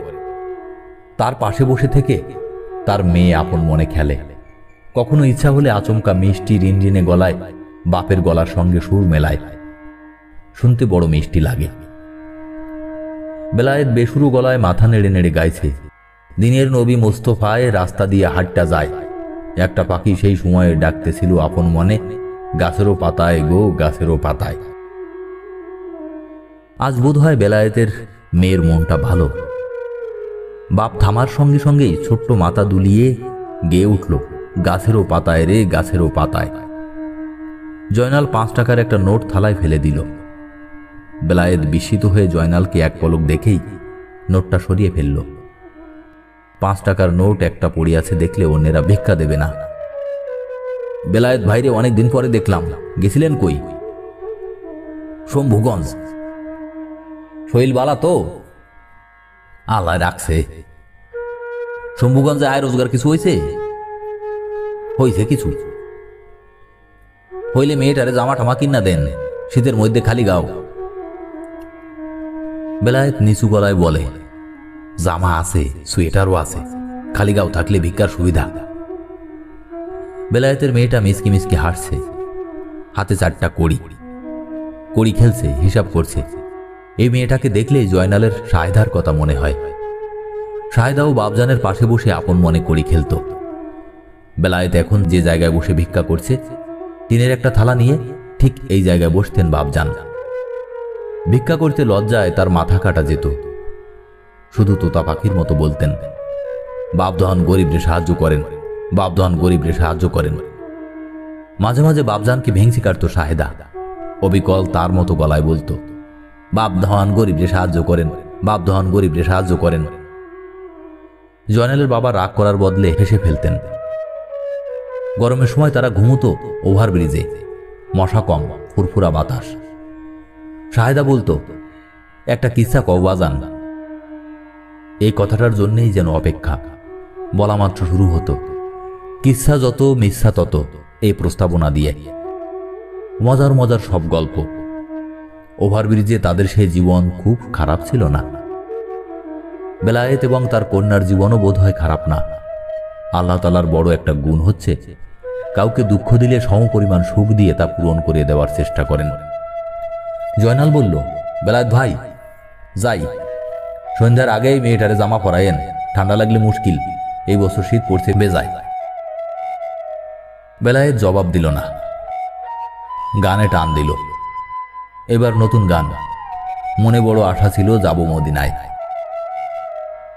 স্টেশনে পা দিয়ে জয়নাল হকচকিয়ে গেল। অনেক পুলিশ। রেলওয়ে পুলিশ না, রেলওয়ে পুলিশ আনসারেরও অধম, আসল পুলিশ। জয়নালের বুক ছ্যাঁত করে উঠল, তবে প্রায় সঙ্গে সঙ্গে আশ্বস্ত হল। তার সামান্য চুরির ব্যাপারে এত পুলিশ আসবে না, অন্য কোনো ব্যাপার। জানা গেল হিরণপুর স্টেশনের কাছে মালগাড়ি থেকে 10 বস্তা চিনি চুরির তদন্ত হচ্ছে। দারোগা সাহেব খোঁজ খবর করতে এসেছেন। আসামিদের একজন ধরা পড়েছে, সে গৌরীপুর স্টেশনের নম্বরই কুলি। ওসি সাহেবের ধারণা অন্যদেরও যোগ থাকতে পারে। সবাইকে জিজ্ঞাসাবাদ করা হচ্ছে। জয়নালকেও জিজ্ঞাসাবাদের জন্য ডাকা হলো। রেলওয়ে পুলিশের ছোট ঘরে এক এক করে ডাকা হচ্ছে এবং জিজ্ঞাসাবাদ করা হচ্ছে। এ কি যন্ত্রণায় পড়া গেল। পুলিশের জিজ্ঞাসাবাদের নমুনা সে জানে। পুলিশ আদর করে কখনো কোনো কিছু জিজ্ঞাসা করে না। প্রশ্ন করার আগে পেটে রুলের একটা গুঁতো দেয়, প্রশ্ন শেষ হলে আরেকটা দেয়। কে কি বলল কি না বলল তাতে কিছু যায় আসে না। সত্যি বললেও গোঁতা, মিথ্যা বললেও গোঁতা। ওসি সাহেব বললেন, তোমার নাম জয়নাল না? জয়নাল ওসি সাহেবের স্মৃতিশক্তি দেখে মুগ্ধ হয়ে গেল। সেই কবেকার কথা এখনো মনে আছে। এই না হলে থানার ওসি। জয়নাল না তোমার নাম? জি স্যার। ওয়াগনে লুটের সময় তোমার সাথে আর কে কে ছিল? জয়নাল বিনয়ে ভেঙে পড়ে বলল, হুজুরের যখন আমার নামটা স্মরণ আছে তখন আমার পাউডার অবস্থাও নিশ্চয়ই স্মরণ আছে। এই পাউনিয়া আমি ওয়াগন লুট করতে পারলে তো কামই হয়েছিল। হুজুর, পাউডার অবস্থা নিজের চোখে দেখেন। জয়নাল লুঙ্গি সরিয়ে পা দেখালো। তাতেও ওসি সাহেবের বিশেষ ভাবান্তর হল না। তিনি কঠিন গলায় বললেন, লুটের মালের ভাগ তো ঠিকই পাইছোস, নতুন শার্ট, নতুন স্যান্ডেল। এইগুলো হুজুর বকশিসের টাকায় কিনা। বকশিসের টাকা? বড় লোকের কারবার, টাকা পয়সা এরার হাতের ময়লা। আমার কথা যদি হুজুরের বিশ্বাস না হয় কোরআন শরীফ আনেন, মাথার উপরে কোরআন শরীফ রেখা তারপর বলবো। আচ্ছা যা ভাগ। স্বস্তির নিঃশ্বাস ফেলে জয়নাল বের হলো। বিরাট বড় একটা ফাড়া কেটেছে, আর একটু হলে ফেসে গিয়েছিল। ওসি সাহেব যদি বলতেন কার কাছ থেকে গরম পানি আনলে, তারপরেই সর্বনাশ হয়ে যেত। মিথ্যা কথা বেশিক্ষণ বলা যায় না। একের পর এক মিথ্যা কথা বলতে থাকলে জিহ্বা ভারী হয়ে যায়, তোতলামি এসে যায়। একবার তোতলামি এসে গেলে আর দেখতে হতো না। জয়নাল বজলুকে খুঁজে বের করত। কি অদ্ভুত ব্যাপার। সে তাকে যেখানে বসিয়ে রেখেছিল সেখানেই বসে আছে। গাধা নাকি ছেলেটা? এই ছেলে টিকবে কি করে? এর কপালে দুঃখ আছে। কিছু খাইছোস? ওই বজলু। না। খাস নাই কেন? বজলু মাথা নিচু করে আছে। তার বগলে ভাঁজ করা কম্বল। কম্বল সে হাতছাড়া করেনি। তাকে দেখেই বোঝা যাচ্ছে জীবন দিয়ে দেবে, তবু সে কম্বল দিবে না। টেকা তো একটা তোরে দিছিলাম। বলছিলাম কি, 100 টাকা বাদাম কিনা 2 গ্লাস পানি খাইলে খিদা শেষ। বাদাম কিনলি না কেন? বজলু কিছু বলল না। তবে এখন তার চোখ চকচক করছে। মনে হচ্ছে জয়নালকে আবার দেখতে পেয়ে তার বুকে হাতির বল ফিরে এসেছে। জয়নালকে সে দেখতে পাবে এই আশা সে প্রায় ছেড়েই দিয়েছিল। অনেকক্ষণ ফুঁফিয়ে কেঁদেছেও। অজানা সব দুশ্চিন্তাতে সে অস্থির ছিল। খিদের কথা তার মনেই হয়নি। তখন খিদেই চোখ অন্ধকার হয়ে আসছে। চল যাই, ভাত খাই। আইজের দিন মতো মন চাই খাইবি, কাইল থেকে ঠন ঠনাঠন। বজলু ক্ষীণ স্বরে বলল, আপনারে খুঁজতেছে। কে খুঁজতেছে? সর্দার হাসেম। তুই চিনোস তারে? জি। আমারে খুঁজে কেন? বিষয়টা কি? কিছু কইছে? না। কিছুই কয় নাই? না। জয়নালের মন আবার অস্বস্তিতে ভরে গেল। কিছু কি টের পেয়েছে? স্টেশনে থাকাও এক যন্ত্রণা। দুশ্চিন্তায় জয়নাল ভালো মতো খেতে পারল না। বজলু খুব আরাম করে খাচ্ছে। অনেকদিন পর এই প্রথম বোধ হয় ভাত খাওয়া। কেমন চেটেপুটে খাচ্ছে। আর সাইডা ভাত নিবি? না। শরম করিস না, খিদে থাকলে ক, দিব আর 1 হাফ। জি। আরে বেটা, তুই জি কোনখানে শিখলি? কথায় কথায় জি? স্কুলে পড়ছস? বজলু হ্যাঁ সূচক মাথা নাড়ল। কোন ক্লাসে ছিলি? 4। স্কুলে পড়তে মন চায় না? জি। মন চাইলে তো আর হয় না বেটা, ভাগ্যের ব্যাপার। ভাগ্যে থাকলে হয়, না থাকলে হয় না। এইসব নিয়ে মন খারাপ করিস না, পেট ভরে ভাত খা। এই ফুলারে আর 1 হাফ ভাত দাও, ডাইল দাও। বজলু কাঁচামরিচ দিয়া ডলা দে। স্টেশনে ফিরে জয়নাল ভয়াবহ সংবাদ পেল। পুলিশ 5 জনকে ধরে নিয়ে গেছে। তার মধ্যে একজন হচ্ছে মালবাবু। কি সর্বনাশের কথা! পুলিশ হাসেমকেও খুঁজছে। হাসেম পলাতক। পুলিশের এসপি এসেছেন ময়মনসিংহ থেকে, জেলা পুলিশের বড় কর্তা। এদের দেখতে পাওয়া ভাগ্যের কথা। স্টেশন মাস্টারের ঘরে তিনি বসে আছেন। জয়নাল এক ফাঁকে জানালার ফাঁক দিয়ে দেখে এলো। দেখতে ভদ্রলোকের মতো চুপচুপ করে চা খাচ্ছেন। জয়নাল বজলুকে উঁচু করে দেখালো। ছেলে মানুষ দেখতে না পেলে মনে একটা আফসোস থাকতে পারে। একজন কনস্টেবল ছুটি এসে বলল, ভিড় করবেন না, খবরদার। জানালার কাছ থেকে সরতে মন চাচ্ছে না। এসপি সাহেব এখন কি সুন্দর রুমাল দিয়ে ঠোঁট মুছছেন। এই দৃশ্য দেখার ভাগ্য কয়েকজনের হয়। স্টেশনে বেশিক্ষণ থাকা নিরাপদ মনে হচ্ছে না। জয়নাল বজলুকে নিয়ে ঘুমটি ঘরের দিকে রওনা হলো। রমজান ভাইয়ের কাছে যাওয়া যাক, মনটা ভালো নেই। মালবাবুকে ধরে নিয়ে গেছে। মারধর করেছে কিনা কে জানে। ভদ্রলোক, পুলিশ নিশ্চয়ই মারধর করে না, কিংবা কে জানে হয়তো করে। পুলিশ হচ্ছে পুলিশ, এদের কি আর মান্যগণ্য আছে? রমজান ঘরেই ছিল। তাকে খুব চিন্তিত মনে হচ্ছে। দরজায় জয়নালের ছায়া দেখে আটকে উঠে বলল, কে কে? আমি, রমজান ভাই, আমি। স্টেশনের খবর কি রে জয়নাল? সাড়ে সর্বনাশ রমজান ভাই, ভালো ভালো লোক সব ধৈর্য নিয়ে যাইতেছে, মালবাবুকে ধরছে। এই খবর শুনছি, নতুন কি খবর? এসপি সাহেব আইছেন, চা খাইতে খাইতে রুমাল দিয়া ঠোঁট মুছতেছেন, চেহারা সুরত সুন্দর। বড় চিন্তার বিষয় হলো জয়নাল। রমজানের ঠোঁট মুখ শুকিয়ে গেল। তার এত চিন্তার কি আছে জয়নাল বুঝতে পারল না। সিগারেট খাইবেন রমজান ভাই? দে দেহি। এই প্রথম রমজান কোনো রকম আপত্তি ছাড়াই সিগারেট নিল। চিন্তিত মুখে সিগারেট টানতে লাগল। একবারও বলল না, নিজের পয়সার জিনিস ছাড়া খাই না রে জয়নাল। জয়নাল কাছে আয়, তোরে কানে কানে একটা কথা কই। জয়নাল এগিয়ে গেল। রমজান ফিসফিস করে বলল, আমি সব জানি রে জয়নাল, সব জানি। কি জানেন? ওয়াগনকে লুট করছে এই বৃত্তান্ত। একজন খুন হইছে। পুলিশ জানছে গতকাল, আমি জানি 2 দিন আগে। কন কি? জানলে তো লাভ নাই, কারে বলবো এইসব কথা? পুলিশে বললে পুলিশ সবের আগে ধরবো আমারে। খাঁটি কথা। রমজান দীর্ঘ নিঃশ্বাস ফেলে করুণ গলায় বলল, চিন্তা ভাবনা এখন কিছুই করতে পারি না। তুই অত বড় একটা সমস্যা দিলি, মানুষ জাতির লেজ নাই কেন? এই সমস্যা নিয়েও বসতে পারতেছি না। চিন্তা করতে বসলেই সব আউলাইয়া যায়। তাও পরে চিন্তা করবেন। একটা জন্তু অবশ্যই পাইছি যার লেজ নাই, যেমন ব্যাঙ। ছোট অবস্থায় থাকে, বড় অবস্থায় থাকে না। চিন্তা করে দেখলাম ব্যাঙের সাথে মানুষের মিলও আছে। ব্যাঙ যেমন বেহুদা লাফায়, মানুষও লাফায়। ব্যাঙ যেমন বড় বড় ডাক ছাড়ে, মানুষও ডাক ছাড়ে। আরো চিন্তা দরকার। এখন তুই যা, মাথা আউলাইয়া আছে। জয়নাল চলে যাবার জন্য পা বাড়িয়েছে।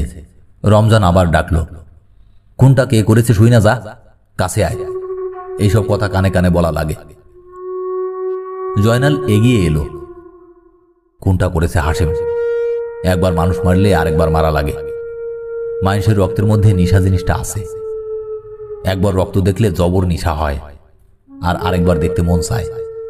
তখন আবার, তারপর আবার। প্রথম খুন হইল কে? মুবারক। হে খুন আমার নিজের চোখকে দেখা, কাউরে কিছু বলি নাই। বলা বলি কইরা কি লাভ? শুধু নিজের মনে চিন্তা করছি। এখন বললাম তোরে। একজন কাউরে বলতে হয়, না বললে মাথা ঠিক থাকে না। তোরে যে বললাম অহন মাথা ঠিক হয়েছে। তোর মাথাটা বেঠিক হইল। করণের কিছু নাই, যা, আমার কথা শেষ। অহন নিশ্চিন্ত মনে অ্যাক্সিডেন্ট বাজায় দেব। অ্যাক্সিডেন্ট বাজাইবেন? আজ রাইতেই ঘটনা ঘটব, দেরি করে লাভ নাই। পুলিশের এসপি সাহেব যখন আসে সুবিধাই হইল। এনার চোখের সামনে ঘটনা ঘটব। জয়নাল হতভম্ব হয়ে দাঁড়িয়ে রইল। রহমান ভাইয়ের মাথা মনে হচ্ছে পুরোপুরি খারাপ হয়ে গেছে। ঘটনা আজ রাইতে ঘটব রে রমজান। আজ আবার পূর্ণিমা পড়ছে, 2 4। আপনার মাথা পুরোপুরি গেছে রমজান ভাই। আমার একলার তো যায় নাই রে জয়নাল, মাথা সকলের একসাথে গেছে। মাথা কারো ঠিক নাই। রেল লাইনে স্লিপারে পা রেখে দ্রুত স্টেশনের দিকে ফিরছে জয়নাল। পেছনে পেছনে বজলু আসছে। কুয়াশায় চারিদিক ঢাকা। সেই কুয়াশা চাঁদের আলোয় চিকচিক করছে। কুয়াশা ভেদ করে সিগন্যালের লাল আলো চোখে আসে। যেন এক চোখওয়ালা কিছু কিছু মানুষ দাঁড়িয়ে আছে। কোনো বিশেষ ঘটনার জন্য অপেক্ষা করছে সবাই। কি সেই ঘটনা কে জানে? কে যায়? জয়নাল ভাই না? জয়নাল থমকে দাঁড়ালো। অন্ধকার ফুঁড়ে কে যেন বার হয়ে আসছে। হাসেম লাইনের উপর ঘাপটি মেরে পড়েছিল। তার জন্যই কি বসেছিল?